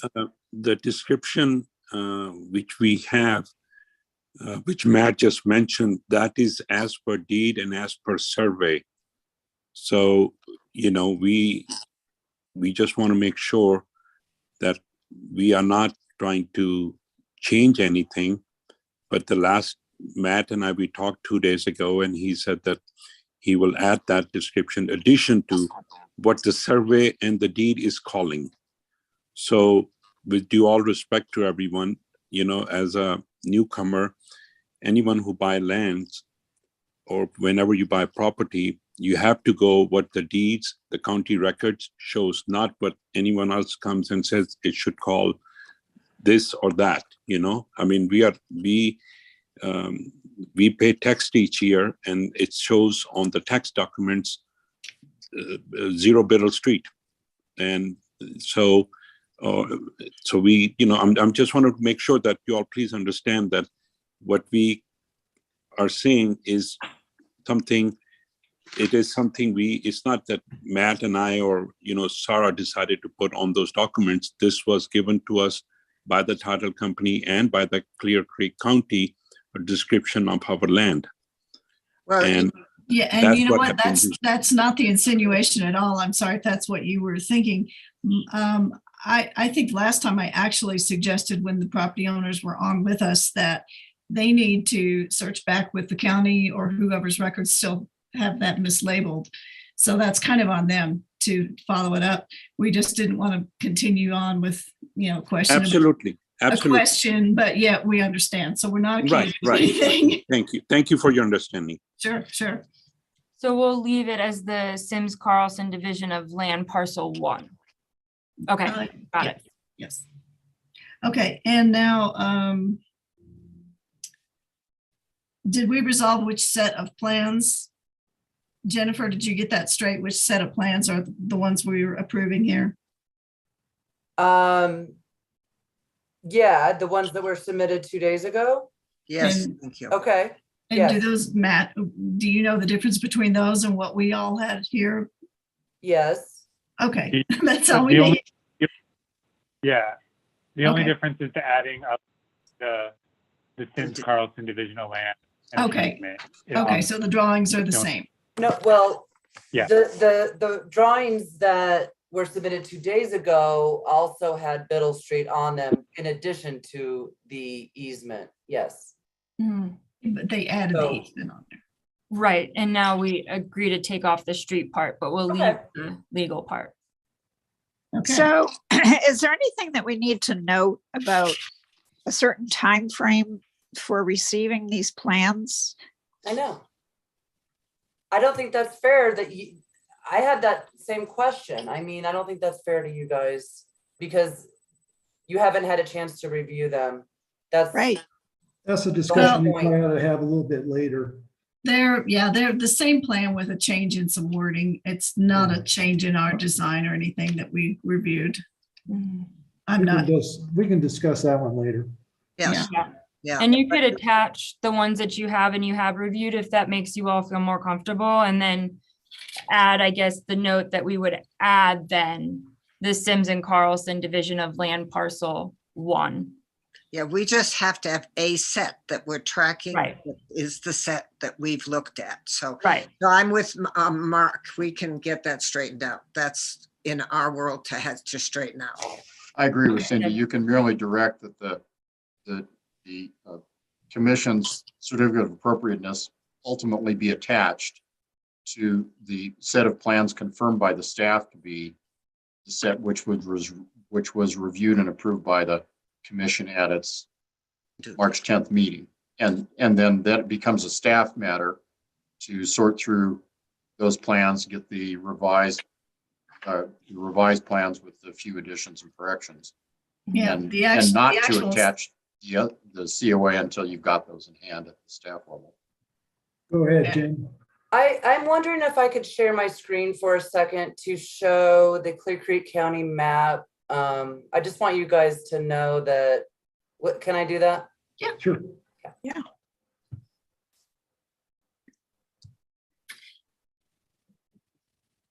I don't mean to interrupt, apologize, but I just want it to be known that this clearly shows Biddle Street is down here. The yellow highlighted area is the Sims property.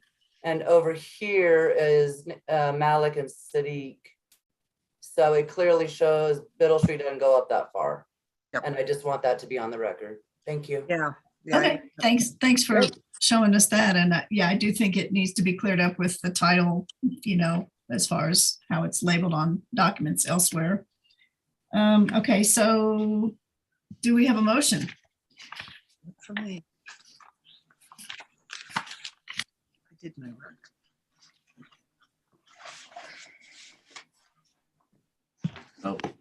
This is for the Nasir Malik house, and then we'll do this other one here separate. You can make the motion, honey. Is there more discussion?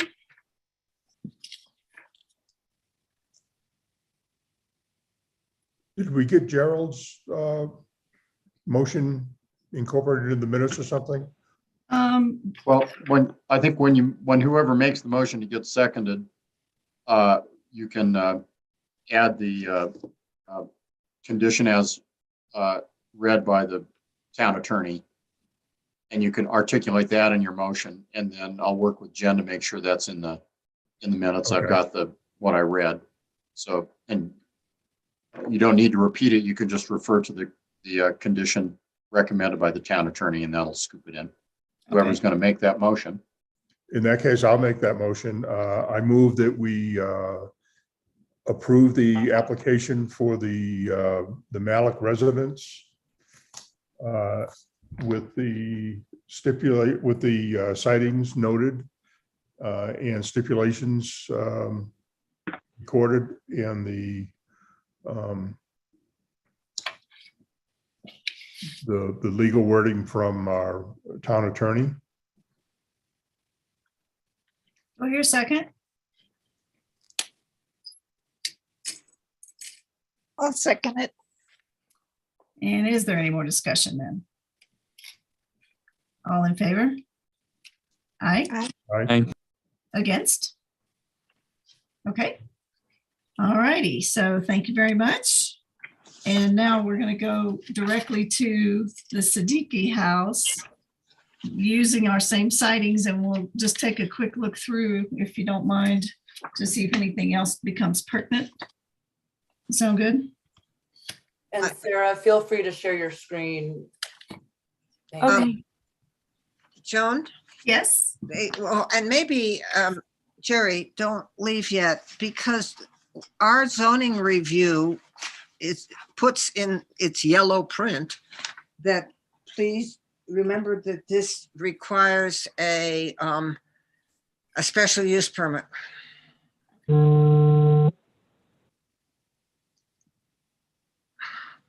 Do we say nothing?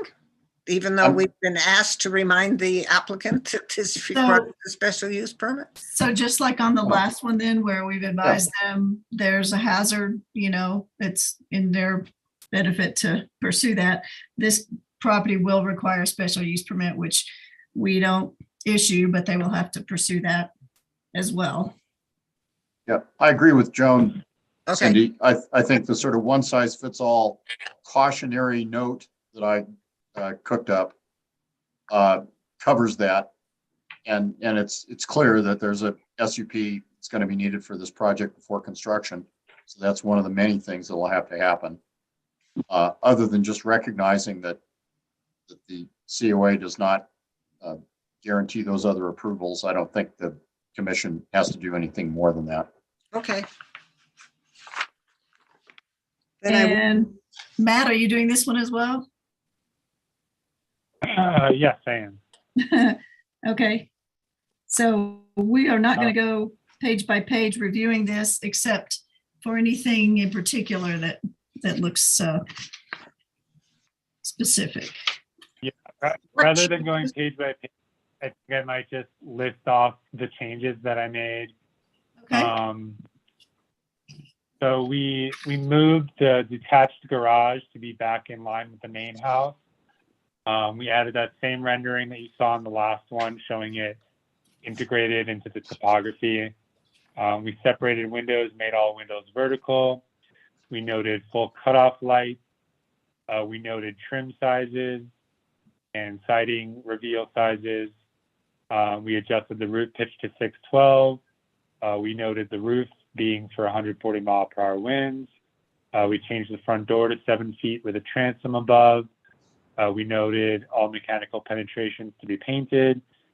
We changed saying that it is the mill site hillside or mill sites hillside district. We updated the topo. We moved the boulders out of the easement. We added an eyebrow roof kind of over the garage to break that up for the first meeting, and we separated the garage doors into 2 garage doors. Okay. And that's pretty much it. Matt, how big's the retaining wall in the back of this? Not that it's going to be visible to anybody, but how big is it? Let's see. Let me figure that out. Maybe Sarah knows, but I'm also trying to look at the civil plans.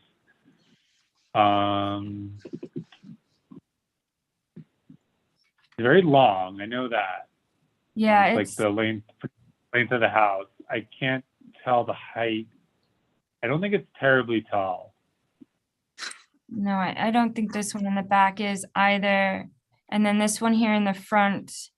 Well, so this one it goes with the grade again. She's referring to a profile, which would indicate that it's profiling with the grade. And then this one here looks like the difference is about 4 feet there and about 1 foot on this side.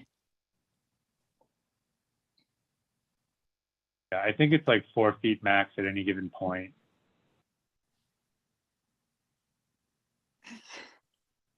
Yeah, we did the same here where we brought the foundation walls up instead. So it brought all the grade up, which eliminated those terraced walls in the rear. In between the 2 buildings, in that drainage area, are you gonna put rock in there, or how are you gonna control your drainage through, in between the 2 buildings? So this So area, we've got a, go ahead, Matt. oh, go ahead. No, you go we, right ahead. we do have it called out. We do have it called out on the landscape plan as a pathway, a stone pathway in the 2 buildings. Oh, that's on sheet COA 1. Okay, But that's a drainage channel, basically, isn't it? Yeah, but per code, it meets any material. It would be fine with anything. He could even have tall grasses there. So if he would like to do this walkway, civil engineering wise, that would be fine.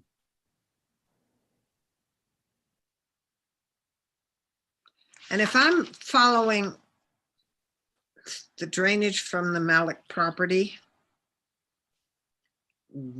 where does it go? So if you see here, most of it actually just goes straight back down this direction, which is where we were told that that was the preference. Between the wall and the house? Right, towards that north area where the drop off is, and there's that existing drainage way.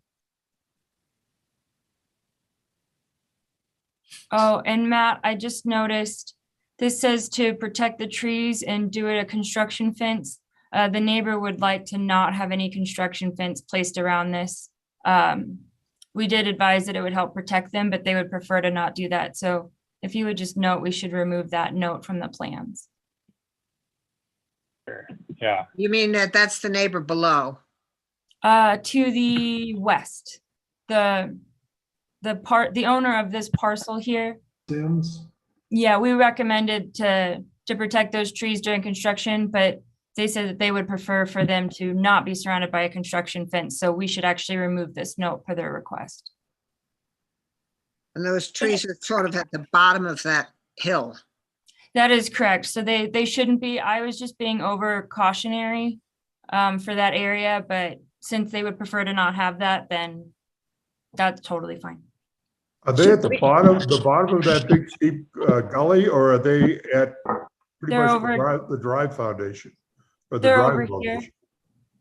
here. The owner of this parcel, their residence is over this area, if you can see where my hand is. Yeah, no, I understand that.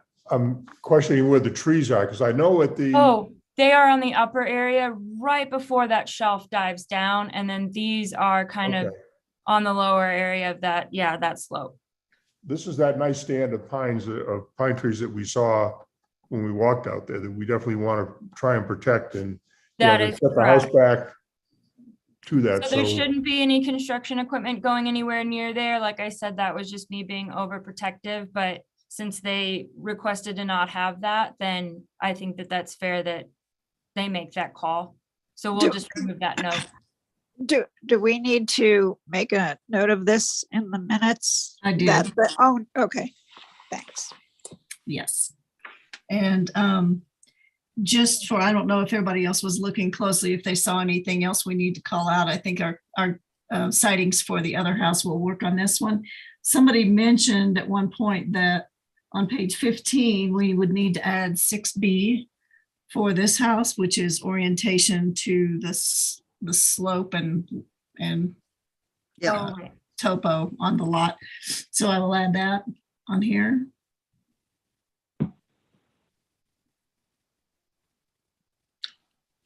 And it still has the two big sort of stars that we put on the other one. Correct. Drainage and, well, this one has special use permit as well. And then the hazard, Yes, yes. so this one has 3. In addition to whatever else they have. Yes, okay. All right, so does anybody have anything else they wanted to take into consideration specifically?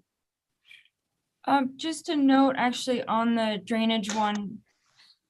Technically, none of this drainage goes onto the Malik property. So if the Malik property did pull out, the Siddiqui drainage would technically still work. That was the second condition for the Malik property, but I'm not sure if it would necessarily apply to the Siddiqui property, if that makes sense.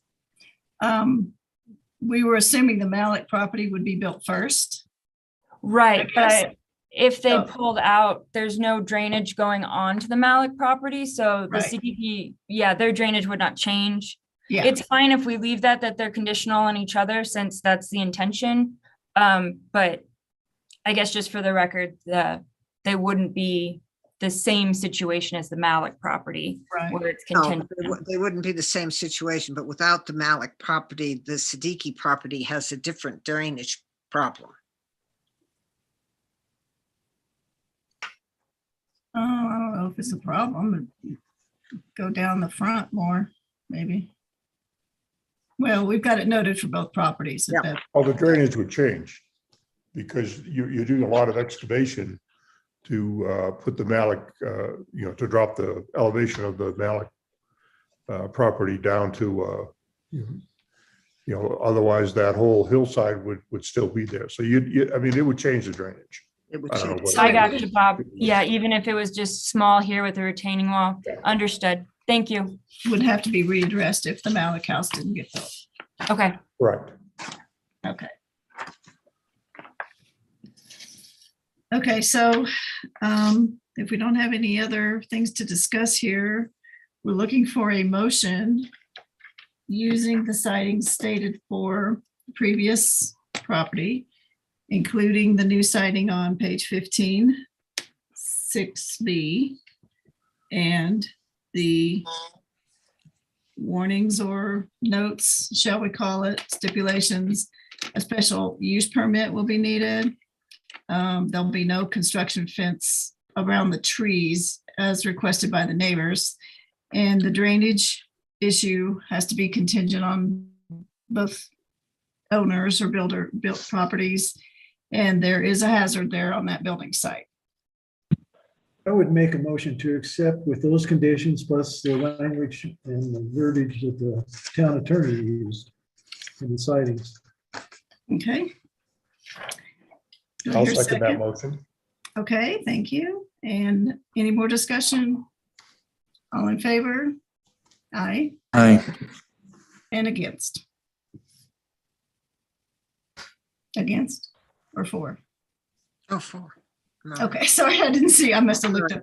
Sorry, I'm someplace. Okay, all right. So that brings that to a full roundup. Okay, Sarah, Matt, Nasir, thank you very much. Thank you all very much. Good job. Thank you, Betsy. Have a wonderful evening. For you Thank too. you. Bye.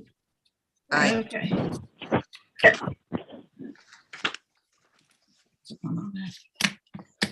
Okay. So we've got the Strauss Park recommendation here. Yeah. Are you gonna recuse and do I'm this? going to recuse myself from the board. Okay. You have to come back though. We're gonna miss you, Bob. I'll come back. I don't think that, Bob, had you planned to go through the whole plan? No, I'm going to, basically, if you have questions, I just would update the commission that the Board of Selectmen went ahead and gave approval to proceed with the project. Phase 2, as we had talked about last time, with the L-shaped structure. And they have authorized funding to go forward with that. So I'm here tonight to ask for a recommendation for demolition permit of till we can remove the existing structure, including the foundation, and a COA for the new structure. And I've included, I don't know, half a dozen sketches that, Yep. you know, the first one, the RC1, shows what's coming down, which you know, the green wooden, you know, I'm from Boston, so it's the green monster, like they have at Fenway Park. Yeah. It's our version. Go Red Sox. The next one shows where the new one, and it's green also, but it shows where the new structure will go, including the passageway and the storage space. DRC 3 kind of gives you an idea of what the structure looks like, which we've been through all that. And all the materials that we had talked about previously. Basically a wooden rustic structure. Number 4 kind of gives you a preliminary foundation plan. And note that we are planning to go ahead with the Lions red flagstone set in sand inside the pier to tie into the flagstone in the park itself. That's going to be one of our big challenges. That print that you've got up there shouldn't, that was on the back of the sheet that I gave Jennifer to copy. So We're not doing, That's okay, not, we're not doing that yet. okay. or maybe ever. Yeah, well, But Bob, what were one of the big challenges that you referred to? the flagstone It's a challenge. Why? money, It's expensive. Oh, it's expensive. We may or may not have enough, but it's, it's near the end of be one of the last things we would do. So if we have enough money, we're good to go. Okay. If we don't, then we'll Punt. we'll get some more money when we do the plaza part of it. So, I mean, eventually it'll get done. Okay. And then the last sheet I had in the package was well, I had some cross sections. Yeah. To kind of show you what we're talking about. We got a nice overhang, like about a 30-inch overhang planned, so people can walk in. And then the lighting and electrical plan. It's, you know, what we've seen and talked about before. And I added some lights in the storage area and lights and heater in the passageway. Oh, good. So, So Bob, I've got or everybody, I've got that we are making a recommendation for the demolition permit, correct? No? I think that we're doing a certificate for demolition. We're saying that we consider the demolition appropriate. What did you do with the last demolition, with the demolition of the sheds and stuff on Main Street? we made a recommendation. Yeah. Oh, okay. But this has got two parts to it, so we can recommend the demolition and the new building. On one of our questions here on the thing, is the condition of existing improvements a hazard or a public okay, I'm done, to public health or safety? So I would put yes if we want to demolish this. Yeah. It is. That's deteriorated to the point where something needs to be done to it. Yeah, okay. So then do we need sidings on the new part? Probably we could go with materials. Yes, I and shouldn't be speaking because I'm not part of the commission, so I can take a break. That's Yeah, good. stop talking. Have a beer, Bob. Bob, do you want us to approve this? I want you to Okay. approve it. Okay, so first I'm going to say that we do recommend the demolition, correct?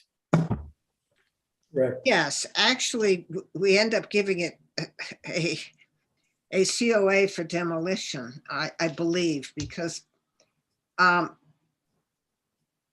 municipal code, though the lawyer is here, Yes. requires a COA for the erection, moving, demolition, alteration or addition to, or the external restoration of any building and structure, inclusive of driveways, parking lots, patios, sidewalks, walkways, fences, and walls. So Okay. it requires a COA for the demolition. Yep, At least that's the way I read that particular paragraph. I agree. Okay, Can the COA cover both yeah, it's both on this. demolition and both on replacement? here. Sure. Then it's one COA. Yeah. Yeah.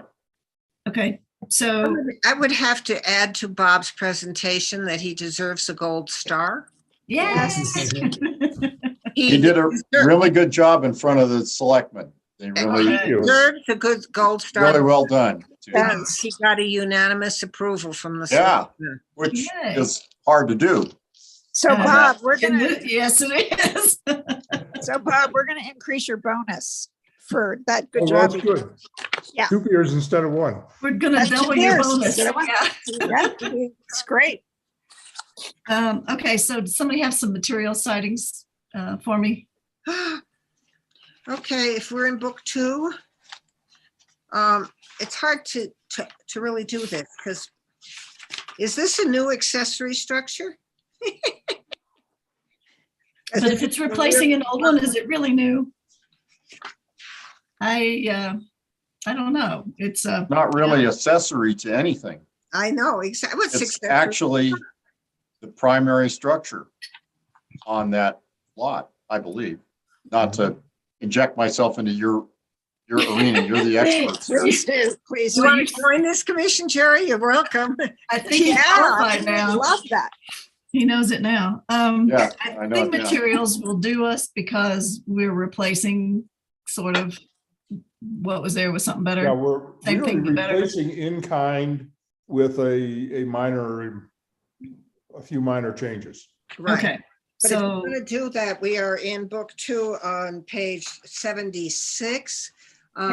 For materials, we also, I'm seeing if there's anything in the commercial, the commercial character area because that's where we are, but I don't see anything that really does this. Yeah. Sort of a public building, but Yeah, except it's not a building. right. It's a big shed. It's not a shed. No, I know. We're gonna get sweaty here very soon. Right. Getting This a is little not good. delirious. We need Get to dinner. that We need slap happy dinner. time. All right, page 76, then we are,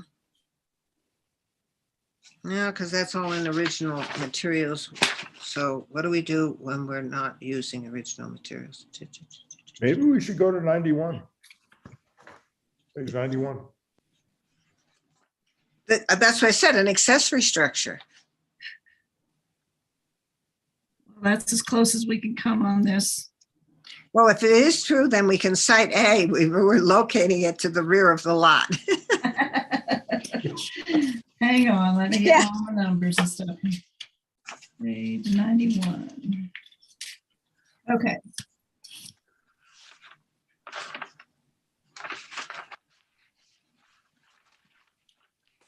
Just seeing what else, this one's hard to find anything for, so yeah, page 91.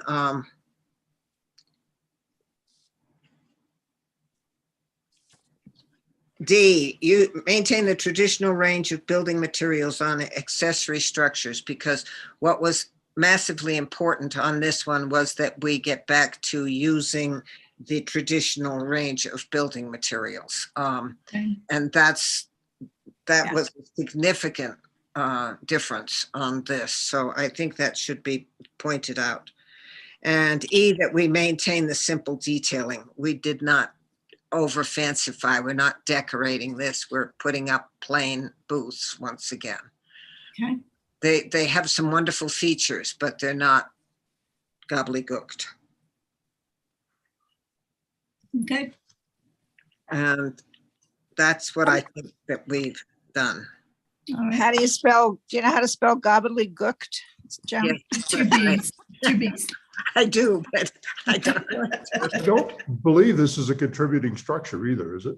No, it isn't. It's old enough to be considered historic, but our landmark period ends in 1907, which is a problem because it means the library isn't a contributing structure. Oh, seriously? But Wow. it's nationally register eligible on its own, so it doesn't need to be a Yeah. contributing structure.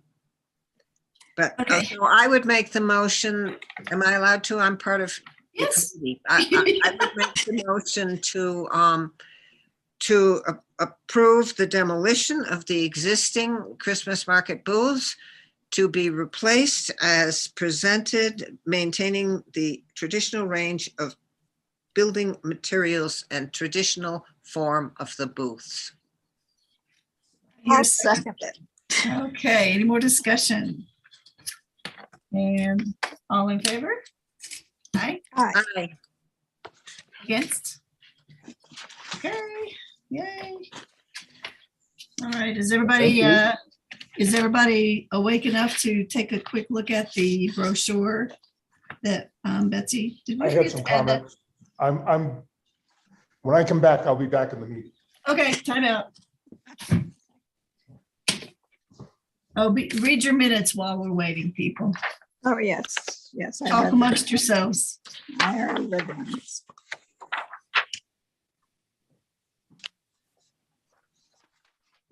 Someplace along the line, I saw a picture of the original Christmas market booths. They had log siding on them.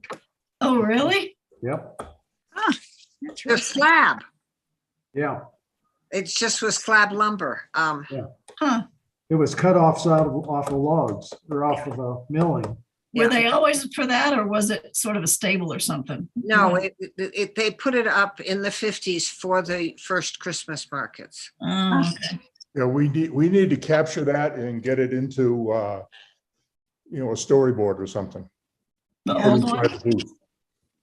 We now have a wonderful little space where the walkthrough place to the bathrooms where we could do a couple Yeah. of lovely Oh, stories yeah, that would be about the neat. history of what was in Yeah. the park and the Christmas market booths. Great. We can get a picture of all those buildings that were there that burned down too. Okay, Bob's back. Let's do this, people. Okay. So, brochure. Oh, the brochure brings up a point, and Jen brought it up to me. And I'd like to step quickly to step 2, which is in the middle sheet. Yep. We have both a conceptual review possible and a preliminary review possible. Yes. So we have to expand step 2 to talk about a conceptual is the 5-minute thing that anybody can walk in at last minute. Yeah. And a preliminary, you've made out the application, so we will really take a solid look at it. Interesting. Okay. Yeah, and on my comment on steps section or step 2 also was we talk about legal issues being resolved before it comes to the committee. I think we had some discussion on that tonight that probably needs to be changed in some way. Yeah. Well, so what should our lawyer recommend? I Yeah, think we need Jerry's language. Yeah, I'm thinking the same thing. I'm thinking what you Okay. do there is insert that, and I'm happy to look at the version of the brochure when that's kind of in situ, as it were, so that I can Great. maybe tweak it a bit to fit into brochure, lingo. But Okay. I think that's exactly what you say. While you're encouraging that those issues get resolved ahead, sometime, as we discussed at the beginning of the meeting, hopefully I can work with the staff to figure out how to make sure things don't get to you until more of those are scrubbed out. That'd be But great. some will end up not being scrubbed out. It's the Yeah, way life is. Yep. And so that's why you'll need that cautionary note, which I think you just plug in for now, and I'm happy to look at a draft. Okay. I have two school teacher things here. Yeah, great. In step 1, down where it says, please note, you should review all guidelines in book 2, all in caps. And then down there it says for the other one, you should review the guidelines in book 3, and it's little letters. So what, explain that again? Book 2 is all caps, and then book 3 is just. Oh, good. Thank you. And in sad. I have a thing on similar in the paragraph above, where you say Okay. the two-page application for the COA, in parentheses, certificate of appropriateness. I think the COA should be after certificate of appropriateness.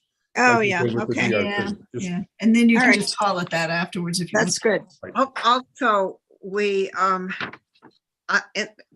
Jen put a couple of in these on step 1.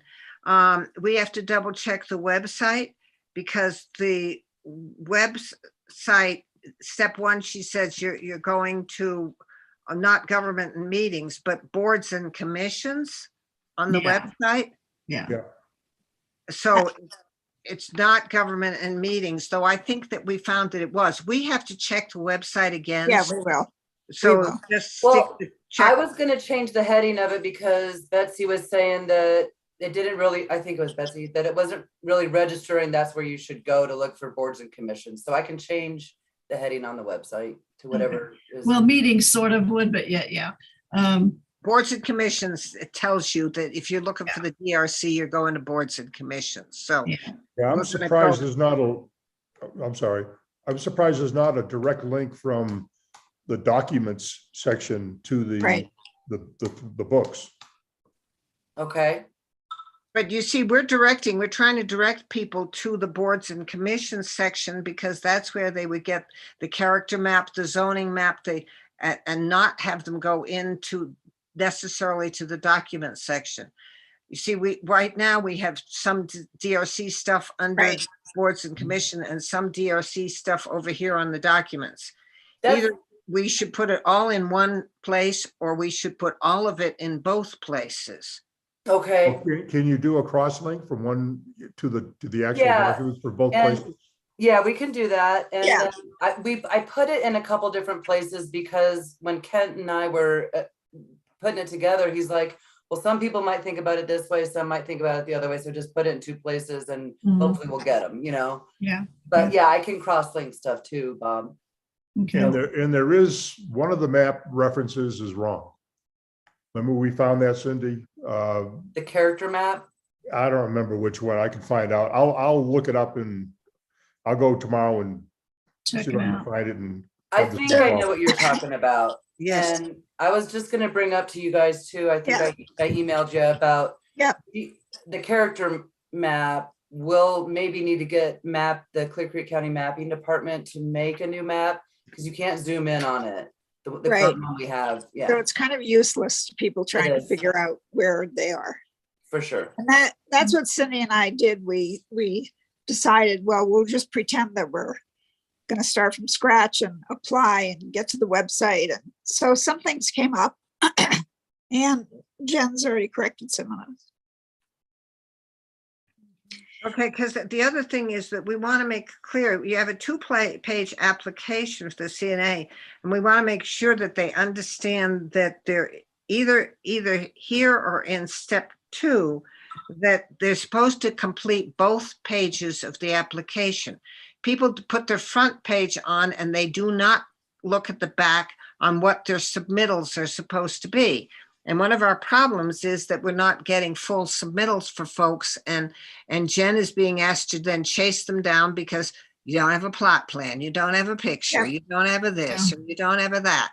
And if we can try to emphasize, hey, look at the back, and because that's what it tells you to submit. So I don't know whether we want to put that in step 1 or in step 2.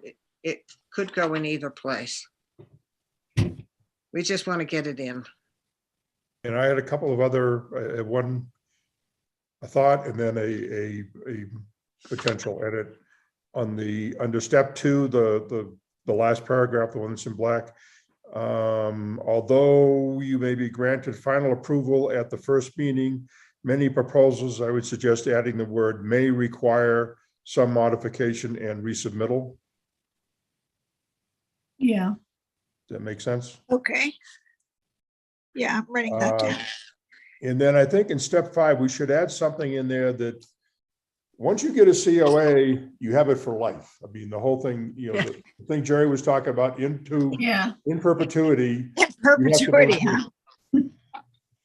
Something to that effect, because I think that was just awesome that, he thought of that, and it really. Barry thought of that. Yep, that Jerry came up with that. So Cindy, do you want to create language there with me later Yes. to capture that? Okay. There are a couple of spots. Right. Yeah. One more thought. If you need more room, which I think you're probably going to do, you might put book 1 and book 2 under the list up there, the districts, and have them side by side, 2 lists that will give you more space to expand on step 2 or. Say You know that what again. I'm Two columns under Georgetown districts. Districts. Yeah, you could go ahead and header each column with book 1 or book Okay. 2 and book 3. Okay.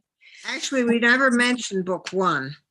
And somehow we're going to have to get in, because book 1 doesn't have specific guidelines in it. Book 1 has the background. It has the general information about what the design review is all about.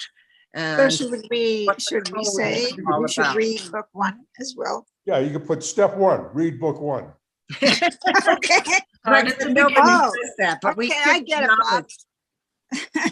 acknowledge. All right, great. And that might go on the begin your application process. Now, Jen and I, Betsy says when I open this, I will read this side first. I won't. I will read this side first.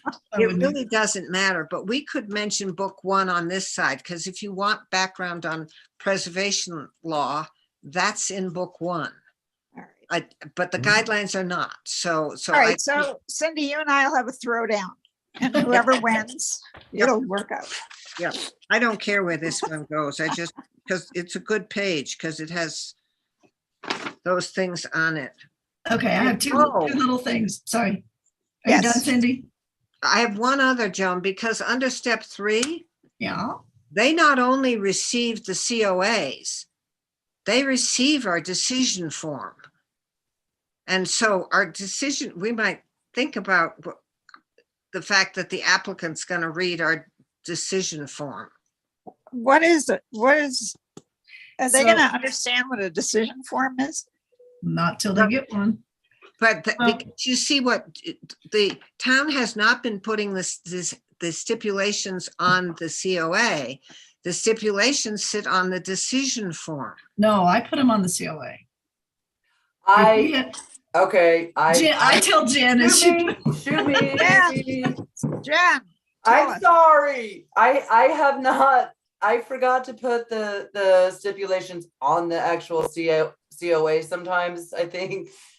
I normally give them the decision form with the COA is what I've been doing. And in the future, now from now on, I promise, I will get the Okay. stipulations on the COA and then if you don't want them to have the decision form, I mean, you guys sign that too. I always give them both. Yeah, But well, it's got all the sightings on it, so that's good. And I'll also put it on the COA. And I'm Okay. sorry that sometimes I don't do that. Well, I think I give them to you because if I wrote them on there, nobody could read them. Well, they got your handwriting on the decision form. Yeah, well, I didn't say they could read that either, but Right. the COA is prettier, so. So I think it actually sort of says that maybe just needs to be reworded a little bit, that we do specific citations, so you can see how you comply, or they won't see, they won't get a decision form if they don't comply till we do give them the COA. So once that's done. So my two little things were on step 2, a couple of times it says committee members. And are we committee members or commission members? We are Ooh. commission members. Oh, Commission. thank Okay. you. Good catch.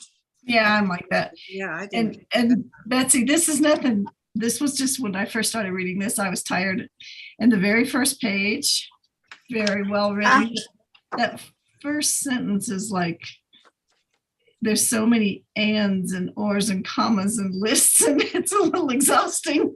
You mean on the It's front? almost all one sentence. Yeah. The front, okay. And we know what it says, but still I thought, boy, that was a long sentence. Okay, Maybe. we'll work on that. Okay, so. And then Cindy had a couple of other comments. Under the Georgetown districts, I listed Gateway Mountainside twice. Oh, So we're taking the top Gateway Mountainside off. okay. And then in this picture of on the left above step 1, Cindy recommended that we need a more contemporary building in Georgetown. So we're going to take a picture of the new brewery down by the lake and Oh, put that in there. Okay. Unless Right. somebody has any other recommendations, if there's, Right. particular, a newer house or something, because we have done all historic houses in this and. Yeah. and- Yeah. And I think that's a great idea. yeah, something a little newer. That is because when people call, they're like, but I don't live in the historic part. Too bad. Great. Okay, that's a good idea. and these, So how about the overall look and feel of this? Are you? I like it. Yeah, I think it's Okay. very good. Very, very clear. Step 1, step 2. Okay. All right. All right, so. have Actually, we Betsy, captured- Yeah, you do have on step 1, right in the middle, where Bob pointed out COA should be after certificate. Yep. Then below there, it actually says design review committee, and we oh are. yeah, thank you, thank you, thank you. Great. oh, there's that. I would one. not waste my time on a committee. That. That's right, you're above that, Joan. Absolutely. Okay. The minutes, anybody got any changes? And I see one on audience business on Sims Carlton. I believe it's Carlson, isn't it? Can't hear you. Yeah, it is. Okay, Yeah, Brian Carlson. okay. And I had one under Marv. It talks about the zoning commission.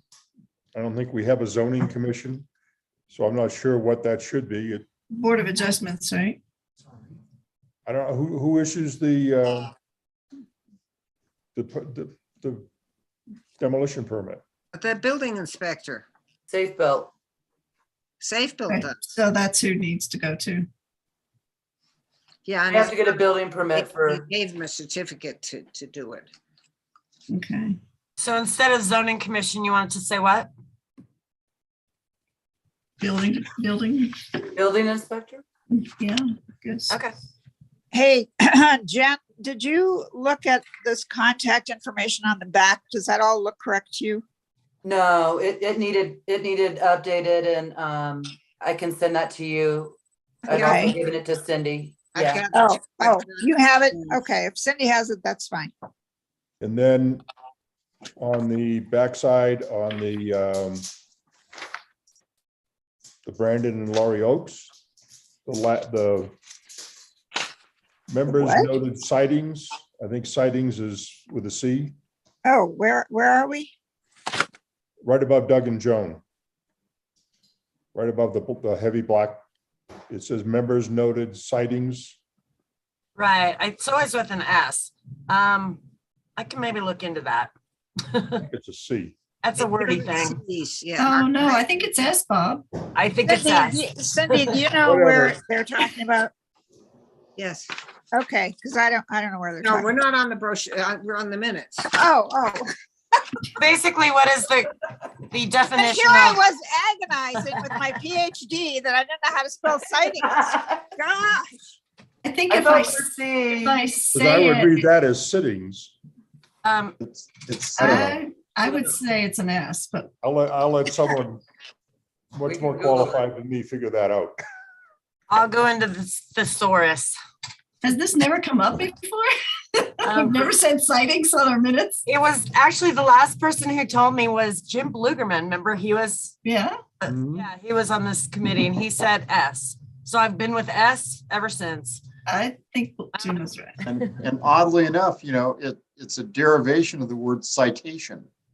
Oh, When you're- yeah. When you're, Which is think true. about it, when you're citing to a statute or something, it's a CITE. Yeah.